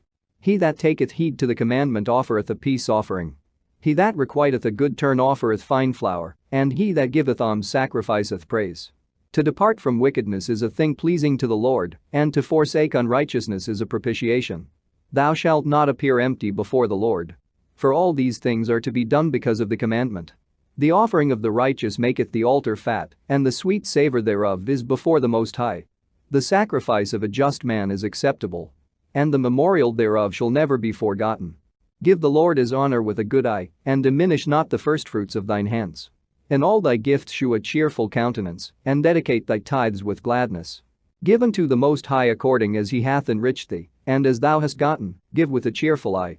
For the Lord recompenseth, and will give thee 7 times as much. Do not think to corrupt with gifts, for such he will not receive. And trust not to unrighteous sacrifices, for the Lord is judge, and with him is no respect of persons. He will not accept any person against a poor man, but will hear the prayer of the oppressed. He will not despise the supplication of the fatherless, nor the widow, when she poureth out her complaint. Do not the tears run down the widow's cheeks? And is not her cry against him that causeth them to fall? He that serveth the Lord shall be accepted with favor, and his prayer shall reach unto the clouds. The prayer of the humble pierceth the clouds. And till it come nigh, he will not be comforted, and will not depart, till the Most High shall behold to judge righteously, and execute judgment. For the Lord will not be slack, neither will the mighty be patient toward them, till he have smitten in sunder the loins of the unmerciful, and repaid vengeance to the heathen, till he have taken away the multitude of the proud, and broken the scepter of the unrighteous, till he have rendered to every man according to his deeds, and to the works of men according to their devices, till he have judged the cause of his people, and made them to rejoice in his mercy. Mercy is seasonable in the time of affliction, as clouds of rain in the time of drought. Have mercy upon us, O Lord God of all, and behold us. And send thy fear upon all the nations that seek not after thee. Lift up thy hand against the strange nations, and let them see thy power. As thou wast sanctified in us before them, so be thou magnified among them before us. And let them know thee, as we have known thee, that there is no God but only thou, O God. Shew new signs, and make other strange wonders. Glorify thy hand and thy right arm, that they may set forth thy wondrous works. Raise up indignation, and pour out wrath. Take away the adversary, and destroy the enemy. Sake the time short, remember the covenant, and let them declare thy wonderful works. Let him that escapeth be consumed by the rage of the fire, and let them perish that oppress the people. Smite in sunder the heads of the rulers of the heathen, that say, there is none other but we. Gather all the tribes of Jacob together, and inherit thou them, as from the beginning. O Lord, have mercy upon the people that is called by thy name, and upon Israel, whom thou hast named thy firstborn. O be merciful unto Jerusalem, thy holy city, the place of thy rest. Fill Sion with thine unspeakable oracles, and thy people with thy glory. Give testimony unto those that thou hast possessed from the beginning, and raise up prophets that have been in thy name. Reward them that wait for thee, and let thy prophets be found faithful. O Lord, hear the prayer of thy servants, according to the blessing of Aaron over thy people, that all they which dwell upon the earth may know that thou art the Lord, the eternal God. The belly devoureth all meats, yet is one meat better than another. As the palate tasteth divers kinds of venison, so doth an heart of understanding false speeches. A froward heart causeth heaviness, but a man of experience will recompense him. A woman will receive every man, yet is one daughter better than another. The beauty of a woman cheereth the countenance, and a man loveth nothing better. If there be kindness, meekness, and comfort in her tongue, then is not her husband like other men. He that getteth a wife beginneth a possession, a help like unto himself, and a pillar of rest. Where no hedge is, there the possession is spoiled. And he that hath no wife will wander up and down mourning. Who will trust a thief well appointed, that skippeth from city to city? So who will believe a man that hath no house, and lodgeth wheresoever the night taketh him? Every friend saith, I am his friend also. But there is a friend, which is only a friend in name. Is it not a grief unto death, when a companion and friend is turned to an enemy? O wicked imagination, whence camest thou in to cover the earth with deceit? There is a companion, which rejoiceth in the prosperity of a friend, but in the time of trouble will be against him. There is a companion, which helpeth his friend for the belly, and taketh up the buckler against the enemy. Forget not thy friend in thy mind, and be not unmindful of him in thy riches. Every counselor extolleth counsel, but there is some that counselleth for himself. Beware of a counselor, and know before what need he hath, for he will counsel for himself, lest he cast a lot upon thee, and say unto thee, thy way is good. And afterward he stand on the other side, to see what shall befall thee. Consult not with one that suspecteth thee, and hide thy counsel from such as envy thee. Neither consult with a woman touching her of whom she is jealous, neither with a coward in matters of war, nor with a merchant concerning exchange, nor with a buyer of selling, nor with an envious man of thankfulness, nor with an unmerciful man touching kindness, nor with the slothful for any work, nor with an hireling for a year of finishing work, nor with an idle servant of much business. Hearken not unto these in any matter of counsel. But be continually with a godly man, whom thou knowest to keep the commandments of the Lord, whose mind is according to thy mind, and will sorrow with thee, if thou shalt miscarry. And let the counsel of thine own heart stand. For there is no man more faithful unto thee than it. For a man's mind is sometime wont to tell him more than 7 watchmen that sit above in an high tower. And above all this pray to the Most High, that he will direct thy way in truth. Let reason go before every enterprise, and counsel before every action. The countenance is a sign of changing of the heart. 4 manner of things appear, good and evil, life and death. But the tongue ruleth over them continually. There is one that is wise and teacheth many, and yet is unprofitable to himself. There is one that sheweth wisdom in words, and is hated. He shall be destitute of all food. For grace is not given him from the Lord, because he is deprived of all wisdom. Another is wise to himself, and the fruits of understanding are commendable in his mouth. A wise man instructeth his people, and the fruits of his understanding fail not. A wise man shall be filled with blessing, and all they that see him shall count him happy. The days of the life of man may be numbered, but the days of Israel are innumerable. A wise man shall inherit glory among his people, and his name shall be perpetual. My son, prove thy soul in thy life, and see what is evil for it, and give not that unto it. For all things are not profitable for all men, neither hath every soul pleasure in every thing. Be not unsatiable in any dainty thing, nor too greedy upon meats. For excess of meats bringeth sickness, and surfeiting will turn into choler. By surfeiting have many perished, but he that taketh heed prolongeth his life. Honor a physician with the honor due unto him for the uses which ye may have of him. For the Lord hath created him. For of the Most High cometh healing, and he shall receive honor of the king. The skill of the physician shall lift up his head, and in the sight of great men he shall be in admiration. The Lord hath created medicines out of the earth, and he that is wise will not abhor them. Was not the water made sweet with wood, that the virtue thereof might be known? And he hath given men skill, that he might be honored in his marvelous works. With such doth he heal men and taketh away their pains. Of such doth the apothecary make a confection, and of his works there is no end, and from him is peace over all the earth. My son, in thy sickness be not negligent, but pray unto the Lord, and he will make thee whole. Leave off from sin, and order thine hands aright, and cleanse thy heart from all wickedness. Give a sweet savor, and a memorial of fine flour, and make a fat offering, as not being. Then give place to the physician, for the Lord hath created him. Let him not go from thee, for thou hast need of him. There is a time, when in their hands there is good success. For they shall also pray unto the Lord, that he would prosper that which they give for ease and remedy to prolong life. He that sinneth before his Maker, let him fall into the hand of the physician. My son, let tears fall down over the dead, and begin to lament, as if thou hadst suffered great harm thyself, and then cover his body according to the custom, and neglect not his burial. Weep bitterly, and make great moan, and use lamentation, as he is worthy, and that a day or two, lest thou be evil spoken of, and then comfort thyself for thy heaviness. For of heaviness cometh death, and the heaviness of the heart breaketh strength. In affliction also sorrow remaineth, and the life of the poor is the curse of the heart. Take no heaviness to heart, drive it away, and member the last end. Forget it not, for there is no turning again. Thou shalt not do him good, but hurt thyself. Remember my judgment, for thine also shall be so, yesterday for me, and today for thee. When the dead is at rest, let his remembrance rest, and be comforted for him, when his spirit is departed from him. The wisdom of a learned man cometh by opportunity of leisure, and he that hath little business shall become wise. How can he get wisdom, that holdeth the plough, and that glorieth in the goad, that driveth oxen, and is occupied in their labors, and whose talk is of bullocks? He giveth his mind to make furrows, and is diligent to give the kine fodder. So every carpenter and workmaster, that laboreth night and day, and they that cut and grave seals, and are diligent to make great variety, and give themselves to counterfeit imagery, and watch to finish a work, the smith also sitting by the anvil, and considering the iron work, the vapor of the fire wasteth his flesh, and he fighteth with the heat of the furnace. The noise of the hammer and the anvil is ever in his ears, and his eyes look still upon the pattern of the thing that he maketh. He setteth his mind to finish his work, and watcheth to polish it perfectly. So doth the potter sitting at his work, and turning the wheel about with his feet, who is alway carefully set at his work, and maketh all his work by number. He fashioneth the clay with his arm, and boweth down his strength before his feet. He applieth himself to lead it over. And he is diligent to make clean the furnace. All these trust to their hands, and every one is wise in his work.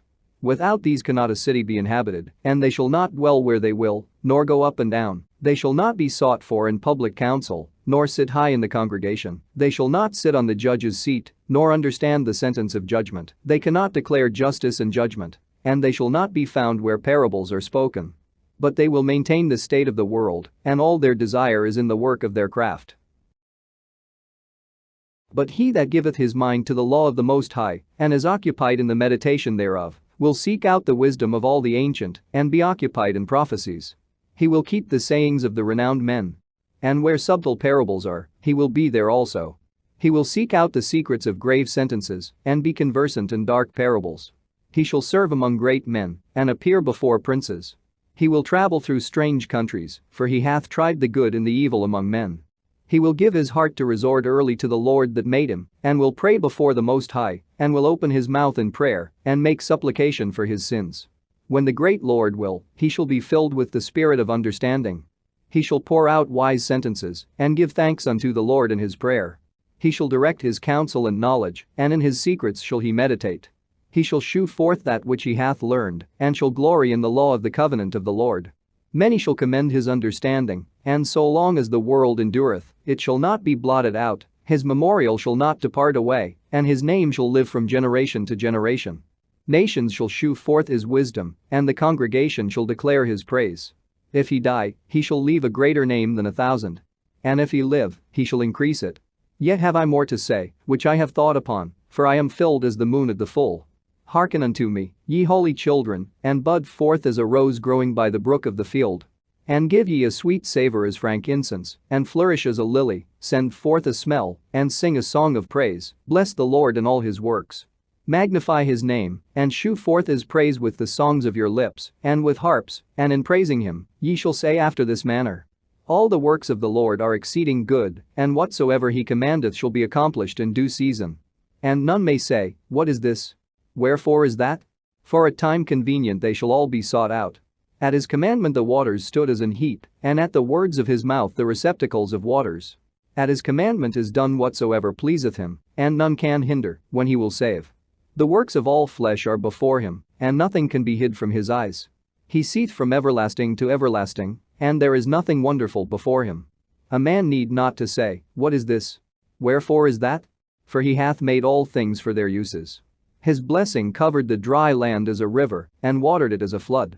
As he hath turned the waters into saltness, so shall the heathen inherit his wrath. As his ways are plain unto the holy, so are they stumbling blocks unto the wicked. For the good are good things created from the beginning, so evil things for sinners.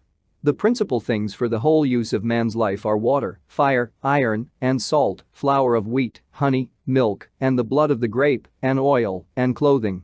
All these things are for good to the godly. So to the sinners they are turned into evil. There be spirits that are created for vengeance, which in their fury lay on sore strokes. In the time of destruction they pour out their force, and appease the wrath of him that made them. Fire, and hail, and famine, and death, all these were created for vengeance, teeth of wild beasts, and scorpions, serpents, and the sword punishing the wicked to destruction. They shall rejoice in his commandment, and they shall be ready upon earth, when need is, and when their time is come, they shall not transgress his word. Therefore from the beginning I was resolved, and thought upon these things, and have left them in writing. All the works of the Lord are good. And he will give every needful thing in due season. So that a man cannot say, This is worse than that. For in time they shall all be well approved. And therefore praise ye the Lord with the whole heart and mouth, and bless the name of the Lord. Great travail is created for every man, and an heavy yoke is upon the sons of Adam, from the day that they go out of their mother's womb, till the day that they return to the mother of all things. Their imagination of things to come, and the day of death, trouble their thoughts, and cause fear of heart, from him that sitteth on a throne of glory, unto him that is humbled in earth and ashes, from him that weareth purple and a crown, unto him that is clothed with a linen frock. Wrath, and envy, trouble, and unquietness, fear of death, and anger, and strife, and in the time of rest upon his bed is night sleep, do change his knowledge. A little or nothing is his rest, and afterward he is in his sleep, as in a day of keeping watch, troubled in the vision of his heart, as if he were escaped out of a battle. When all is safe, he awaketh and marveleth that the fear was nothing.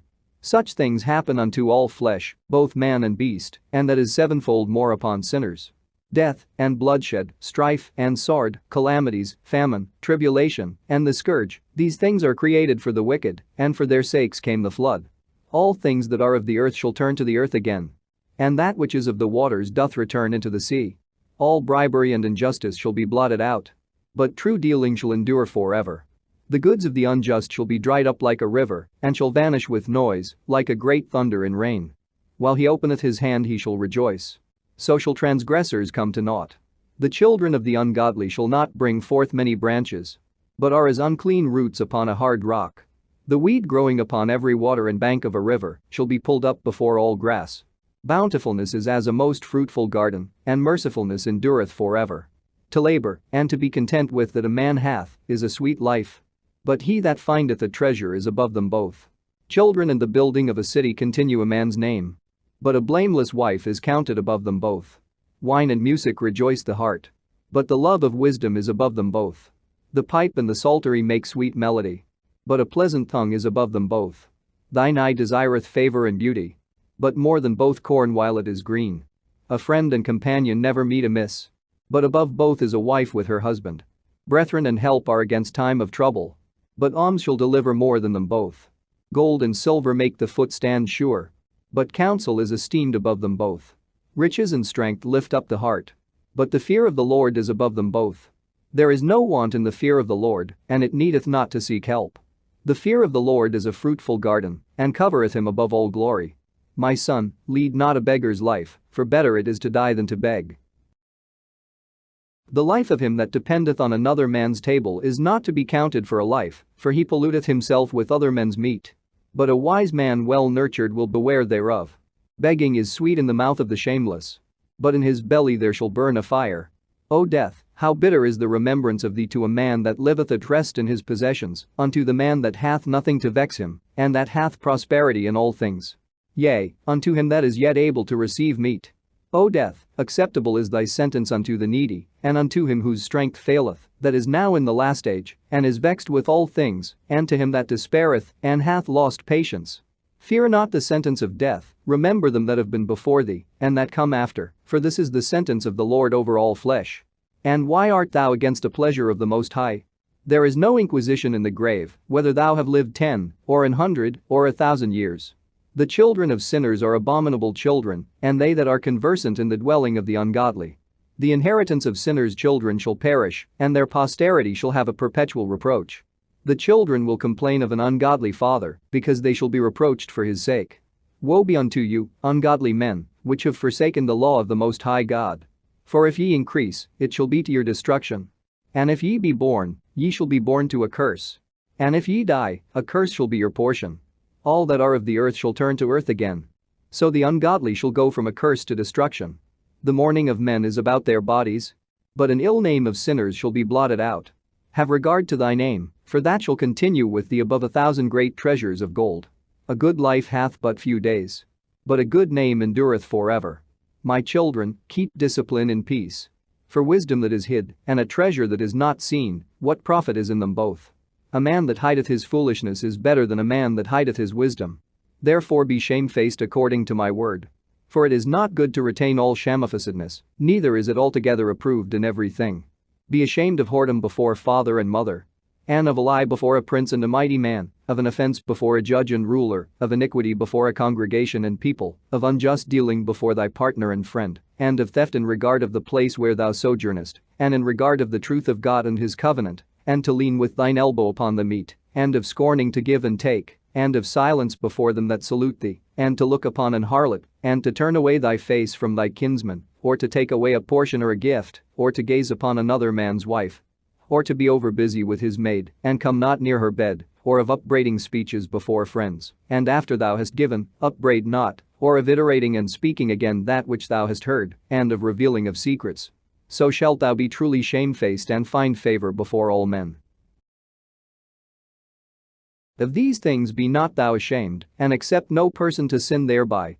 Of the law of the Most High, and his covenant, and of judgment to justify the ungodly, of reckoning with thy partners and travelers, or of the gift of the heritage of friends, of exactness of balance and weights, or of getting much or little, and of merchants' indifferent selling, of much correction of children, and to make the sight of an evil servant to bleed. Sure keeping is good, where an evil wife is, and shut up, where many hands are. Deliver all things in number and weight, and put all in writing that thou givest out, or receivest in. Be not ashamed to inform the unwise and foolish, and the extreme aged that contendeth with those that are young. Thus shalt thou be truly learned, and approved of all men living. The father waketh for the daughter, when no man knoweth, and the care for her taketh away sleep. When she is young, lest she pass away the flower of her age, and being married, lest she should be hated. In her virginity, lest she should be defiled and gotten with child in her father's house, and having an husband, lest she should misbehave herself, and when she is married, lest she should be barren. Keep a sure watch over a shameless daughter, lest she make thee a laughingstock to thine enemies, and a byword in the city, and a reproach among the people, and make thee ashamed before the multitude. Behold not every body's beauty, and sit not in the midst of women. For from garments cometh a moth, and from women wickedness. Better is the churlishness of a man than a courteous woman, a woman, I say, which bringeth shame and reproach. I will now remember the works of the Lord, and declare the things that I have seen. And the words of the Lord are his works. The sun that giveth light looketh upon all things, and the work thereof is full of the glory of the Lord. The Lord hath not given power to the saints to declare all his marvelous works, which the Almighty Lord firmly settled, that whatsoever is might be established for his glory. He seeketh out the deep and the heart, and considereth their crafty devices. For the Lord knoweth all that may be known, and he beholdeth the signs of the world. He declareth the things that are past, and for to come, and revealeth the steps of hidden things. No thought escapeth him, neither any word is hidden from him. He hath garnished the excellent works of his wisdom, and he is from everlasting to everlasting. Unto him may nothing be added, neither can he be diminished, and he hath no need of any counselor. Oh, how desirable are all his works! And that a man may see even to a spark. All these things live and remain forever for all uses, and they are all obedient. All things are double one against another. And he hath made nothing imperfect. One thing establisheth the good or another. And who shall be filled with beholding his glory? The pride of the height, the clear firmament, the beauty of heaven, with his glorious shew, the sun when it appeareth, declaring it is rising a marvelous instrument, the work of the Most High. At noon it parcheth the country, and who can abide the burning heat thereof? A man blowing a furnace is in works of heat, but the sun burneth the mountains 3 times more, breathing out fiery vapors, and sending forth bright beams, it dimmeth the eyes. Great is the Lord that made it, and at his commandment runneth hastily. He made the moon also to serve in her season for a declaration of times, and a sign of the world. From the moon is the sign of feasts, a light that decreaseth in her perfection. The month is called after her name, increasing wonderfully in her changing, being an instrument of the armies above, shining in the firmament of heaven, the beauty of heaven, the glory of the stars, an ornament giving light in the highest places of the Lord. At the commandment of the Holy One they will stand in their order, and never faint in their watches. Look upon the rainbow, and praise him that made it, very beautiful it is in the brightness thereof. It compasseth the heaven about with a glorious circle, and the hands of the Most High have bended it. By his commandment he maketh the snow to fall apace, and sendeth swiftly the lightnings of his judgment. Through this the treasures are opened, and clouds fly forth as fowls. By his great power he maketh the clouds firm, and the hailstones are broken small. At his sight the mountains are shaken, and at his will the south wind bloweth. The noise of the thunder maketh the earth to tremble. So doth the northern storm and the whirlwind. As birds flying he scattereth the snow, and the falling down thereof is as the lighting of grasshoppers. The eye marvelleth at the beauty of the whiteness thereof, and the heart is astonished at the raining of it. The hoarfrost also as salt he poureth on the earth, and being congealed, it leeth on the top of sharp stakes. When the cold north wind bloweth, and the water is congealed into ice, it abideth upon every gathering together of water, and clotheth the water as with a breastplate. It devoureth the mountains, and burneth the wilderness, and consumeth the grass as fire. A present remedy of all is a mist coming speedily, a dew coming after heat refresheth. By his counsel he appeaseth the deep, and planteth islands therein. They that sail on the sea tell of the danger thereof, and when we hear it with our ears, we marvel thereat. For therein be strange and wondrous works, variety of all kinds of beasts and whales created. By him the end of them hath prosperous success, and by his word all things consist. We may speak much, and yet come short. Wherefore in sum, he is all. How shall we be able to magnify him? For he is great above all his works. The Lord is terrible and very great, and marvelous is his power. When ye glorify the Lord, exalt him as much as ye can, for even yet will he far exceed. And when ye exalt him, put forth all your strength, and be not weary, for ye can never go far enough. Who hath seen him, that he might tell us? And who can magnify him as he is? There are yet hid greater things than these be, for we have seen but a few of his works. For the Lord hath made all things, and to the godly hath he given wisdom. Let us now praise famous men, and our fathers that begat us. The Lord hath wrought great glory by them through his great power from the beginning.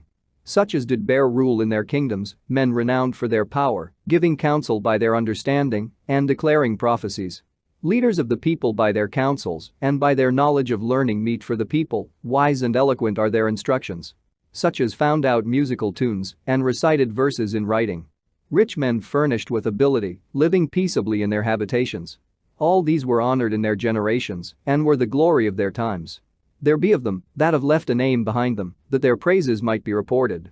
And some there be, which have no memorial, who are perished, as though they had never been, and are become as though they had never been born, and their children after them. But these were merciful men, whose righteousness hath not been forgotten.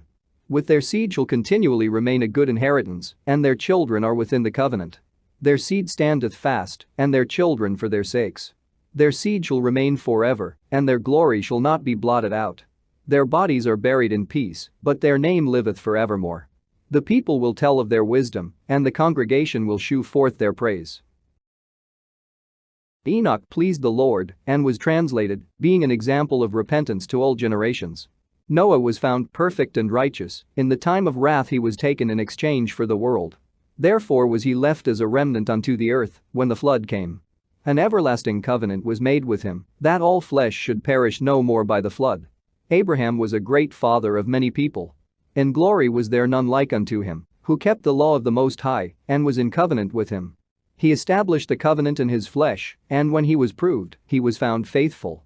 Therefore he assured him by an oath, that he would bless the nations in his seed, and that he would multiply him as the dust of the earth, and exalt his seed as the stars, and cause them to inherit from sea to sea, and from the river unto the utmost part of the land. With Isaac did he establish likewise for Abraham his father's sake the blessing of all men, and the covenant, and made it rest upon the head of Jacob. He acknowledged him in his blessing, and gave him an heritage, and divided his portions, among the 12 tribes did he part them. And he brought out of him a merciful man, which found favor in the sight of all flesh, even Moses, beloved of God and men, whose memorial is blessed. He made him like to the glorious saints, and magnified him, so that his enemies stood in fear of him. By his words he caused the wonders to cease, and he made him glorious in the sight of kings, and gave him a commandment for his people, and shewed him part of his glory. He sanctified him in his faithfulness and meekness, and chose him out of all men.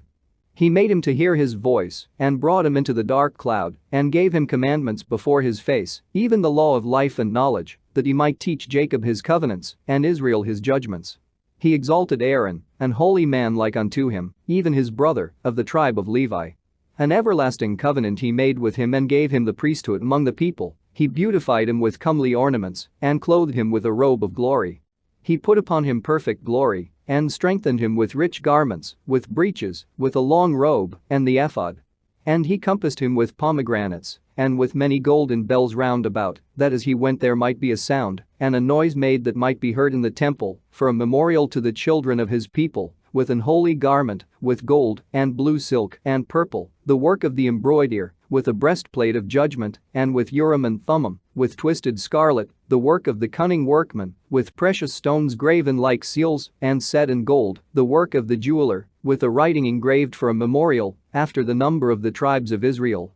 He set a crown of gold upon the mitre, wherein was engraved holiness, an ornament of honor, a costly work, the desires of the eyes, goodly and beautiful. Before him there were none such, neither did ever any stranger put them on, but only his children and his children's children perpetually. Their sacrifices shall be wholly consumed every day twice continually. Moses consecrated him, and anointed him with holy oil. This was appointed unto him by an everlasting covenant, and to his seed, so long as the heavens should remain, that they should minister unto him, and execute the office of the priesthood, and bless the people in his name. He chose him out of all men living to offer sacrifices to the Lord, incense, and a sweet savor, for a memorial, to make reconciliation for his people. He gave unto him his commandments and authority in the statutes of judgments, that he should teach Jacob the testimonies and inform Israel in his laws. Strangers conspired together against him and maligned him in the wilderness, even the men that were of Dathan's and Abiram's side, and the congregation of Kor, with fury and wrath.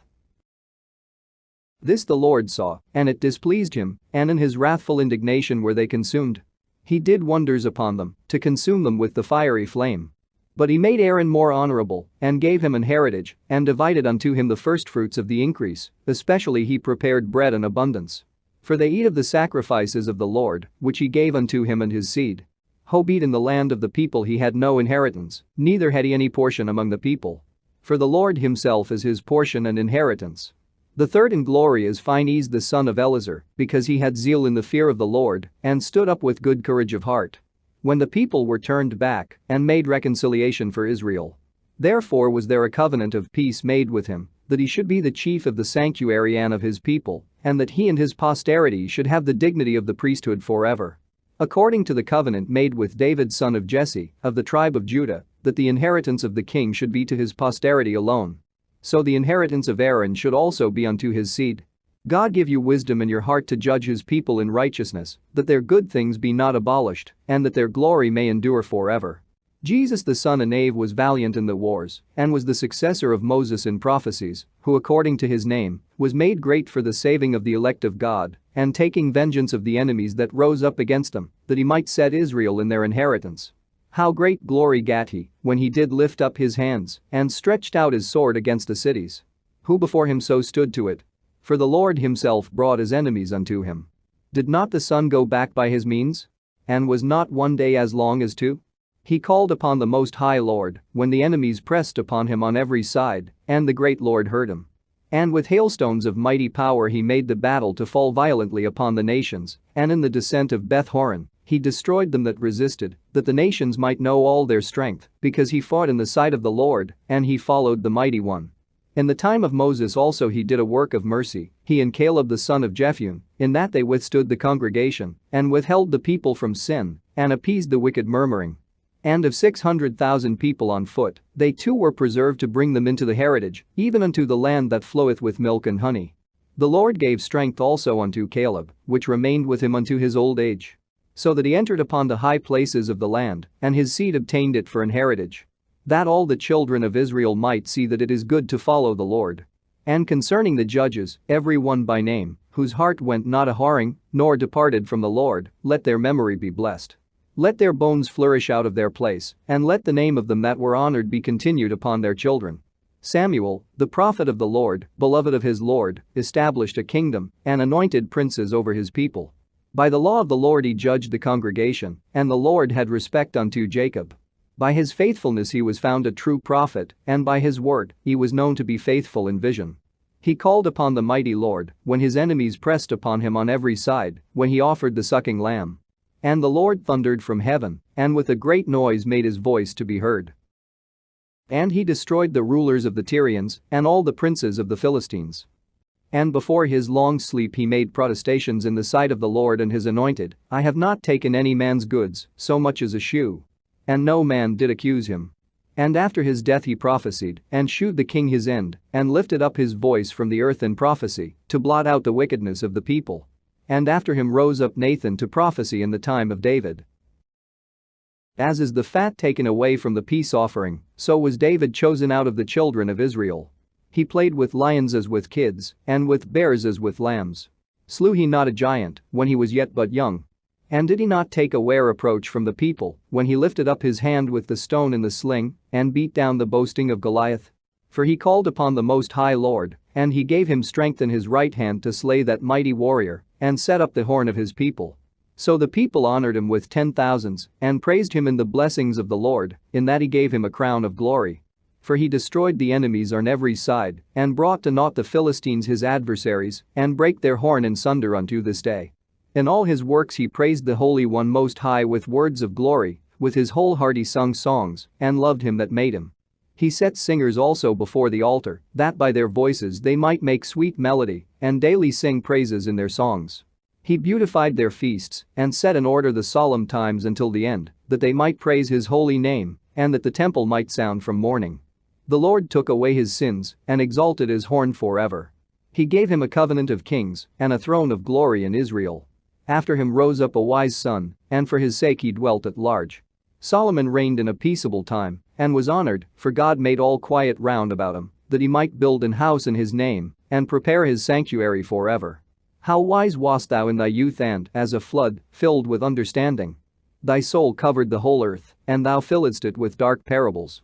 Thy name went far unto the islands, and for thy peace thou wast beloved. The countries marveled at thee for thy songs, and proverbs, and parables, and interpretations. By the name of the Lord God, which is called the Lord God of Israel, thou didst gather gold as tin, and didst multiply silver as lead. Thou didst bow thy loins unto women, and by thy body thou wast brought into subjection. Thou didst stain thy honor, and pollute thy seed. So that thou broughtest wrath upon thy children, and wast grieved for thy folly. So the kingdom was divided, and out of Ephraim ruled a rebellious kingdom. But the Lord will never leave off his mercy, neither shall any of his works perish, neither will he abolish the posterity of his elect, and the seed of him that loveth him he will not take away. Wherefore he gave a remnant unto Jacob, and out of him a root unto David. Thus rested Solomon with his fathers, and of his seed he left behind him Rehoboam, even the foolishness of the people, and one that had no understanding, who turned away the people through his counsel. There was also Jeroboam the son of Nebat, who caused Israel to sin, and shewed Ephraim the way of sin. And their sins were multiplied exceedingly, that they were driven out of the land. For they sought out all wickedness, till the vengeance came upon them. Then stood up Elias the prophet as fire, and his word burned like a lamp. He brought a sore famine upon them, and by his zeal he diminished their number. By the word of the Lord he shut up the heaven, and also 3 times brought down fire. O Elias, how wast thou honored in thy wondrous deeds? And who may glory like unto thee? Who didst raise up a dead man from death, and his soul from the place of the dead, by the word of the Most High? Who broughtest kings to destruction, and honorable men from their bed? Who heardest a rebuke of the Lord in Sinai, and in Horeb the judgment of vengeance? Who anointedst kings to take revenge, and prophets to succeed after him? Who was taken up in a whirlwind of fire, and in a chariot of fiery horses? Who wast ordained for reproofs in their times, to pacify the wrath of the Lord's judgment, before it break forth into fury, and to turn the heart of the father unto the son, and to restore the tribes of Jacob. Blessed are they that saw thee, and slept in love, for we shall surely live. Elias it was, who was covered with a whirlwind, and Eliseus was filled with his spirit. Whilst he lived, he was not moved with the presence of any prince, neither could any bring him into subjection. No word could overcome him, and after his death his body prophesied. He did wonders in his life, and at his death were his works marvelous. For all this the people repented not, neither departed they from their sins, till they were spoiled and carried out of their land, and were scattered through all the earth. Yet there remained a small people, and a ruler in the house of David, of whom some did that which was pleasing to God, and some multiplied sins. Ezekias fortified his city, and brought in water into the midst thereof. He digged the hard rock with iron, and made wells for waters. In his time Sennacherib came up, and sent Rabsaces, and lifted up his hand against Sion, and boasted proudly. Then trembled their hearts and hands, and they were in pain, as women in travail. But they called upon the Lord which is merciful, and stretched out their hands toward him. And immediately the Holy One heard them out of heaven, and delivered them by the ministry of Esai. He smote the host of the Assyrians, and his angel destroyed them. For Ezekias had done the thing that pleased the Lord, and was strong in the ways of David his father, as Esai the prophet, who was great and faithful in his vision, had commanded him. In his time the sun went backward, and he lengthened the king's life. He saw by an excellent spirit what should come to pass at the last, and he comforted them that mourned in Sion. He shewed what should come to pass forever, and secret things are ever that came. The remembrance of Josiah's is like the composition of the perfume that is made by the art of the apothecary. It is sweet as honey in all mouths, and as music at a banquet of wine. He behaved himself uprightly in the conversion of the people, and took away the abominations of iniquity. He directed his heart unto the Lord, and in the time of the ungodly he established a worship of God. All, except David and Ezekias and Josiah's, were defective, for they forsook the law of the Most High, even the kings of Judah failed. Therefore he gave their power unto others, and their glory to a strange nation. They burnt the chosen city of the sanctuary, and made the streets desolate, according to the prophecy of Jeremiah's. For they entreated him evil, who nevertheless was a prophet, sanctified in his mother's womb, that he might root out, and afflict, and destroy, and that he might build up also, and plant. It was Ezekiel who saw the glorious vision, which was shewed him upon the chariot of the cherubims. For he made mention of the enemies under the figure of the rain, and directed them that went right. And of the 12 prophets let the memorial be blessed, and let their bones flourish again out of their place. For they comforted Jacob, and delivered them by assured hope. How shall we magnify Zerubbabel? Even he was as a signet on the right hand. So was Jesus the son of Josedech, who in their time builded the house, and set up an holy temple to the Lord, which was prepared for everlasting glory. And among the elect was Nehemias, whose renown is great, who raised up for us the walls that were fallen, and set up the gates and the bars, and raised up our ruins again. But upon the earth was no man created like Enoch, for he was taken from the earth. Neither was there a young man born like Joseph, a governor of his brethren, a stay of the people, whose bones were regarded of the Lord. Sem and Seth were in great honor among men, and so was Adam above every living thing in creation. Simon the high priest, the son of Onias, who in his life repaired the house again, and in his days fortified the temple. And by him was built from the foundation the double height, the high fortress of the wall about the temple. In his days the cistern to receive water, being in compass as the sea, was covered with plates of brass.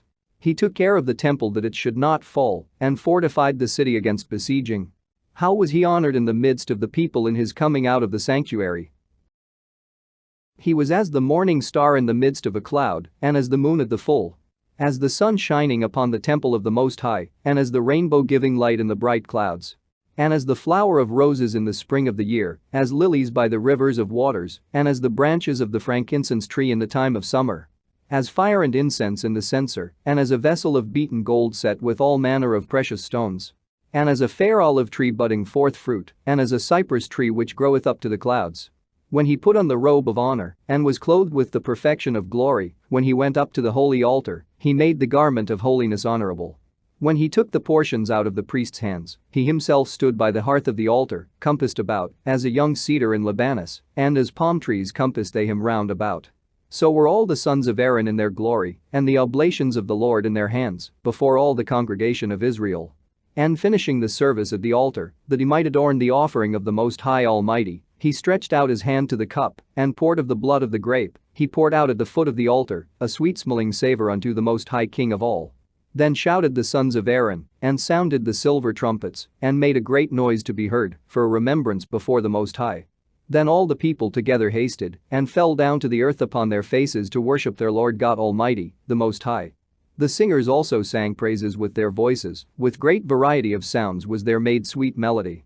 And the people besought the Lord, the Most High, by prayer before him that is merciful, till the solemnity of the Lord was ended, and they had finished his service. Then he went down, and lifted up his hands over the whole congregation of the children of Israel, to give the blessing of the Lord with his lips, and to rejoice in his name. And they bowed themselves down to worship the second time, that they might receive a blessing from the Most High. Now therefore bless ye the God of all, which only doeth wondrous things everywhere, which exalteth our days from the womb, and dealeth with us according to his mercy. He grant us joyfulness of heart, and that peace may be in our days in Israel forever. That he would confirm his mercy with us, and deliver us at his time.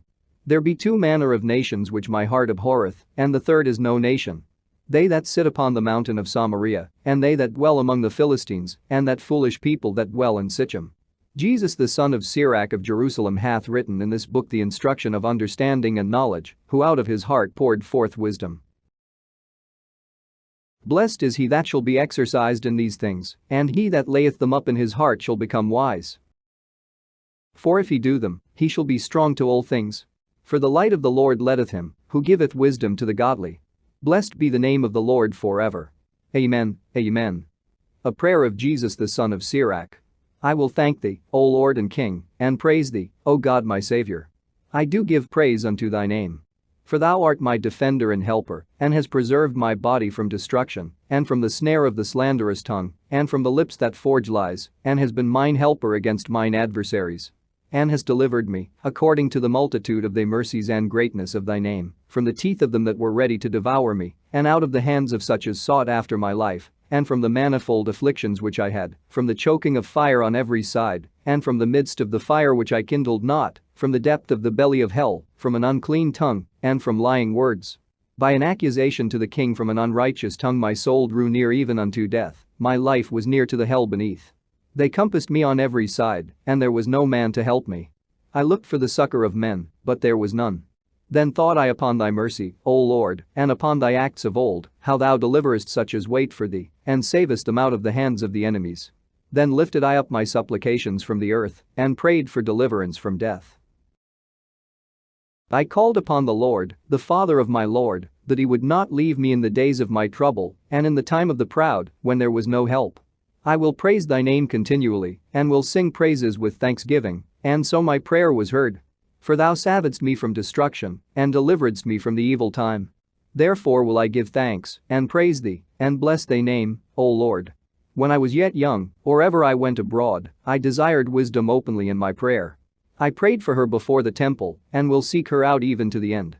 Even from the flower till the grape was ripe hath my heart delighted in her. My foot went the right way, from my youth up sought I after her. I bowed down mine ear a little, and received her, and gat much learning. I profited therein, therefore will I ascribe glory unto him that giveth me wisdom. For I purpose to do after her, and earnestly I followed that which is good, so shall I not be confounded. My soul hath wrestled with her, and in my doings I was exact. I stretched forth my hands to the heaven above, and bewailed my ignorances of her. I directed my soul unto her, and I found her in pureness. I have had my heart joined with her from the beginning, therefore shall I not be forsaken. My heart was troubled in seeking her. Therefore have I gotten a good possession. The Lord hath given me a tongue for my reward, and I will praise him therewith. Draw near unto me, ye unlearned, and dwell in the house of learning. Wherefore are ye slow, and what say ye to these things, seeing your souls are very thirsty? I opened my mouth and said, buy her for yourselves without money. Put your neck under the yoke, and let your soul receive instruction. She is hard at hand to find. Behold with your eyes, how that I have but little labor, and have gotten unto me much rest. Get learning with a great sum of money, and get much gold by her. Let your soul rejoice in his mercy, and be not ashamed of his praise. Work your work betimes, and in his time he will give you your reward.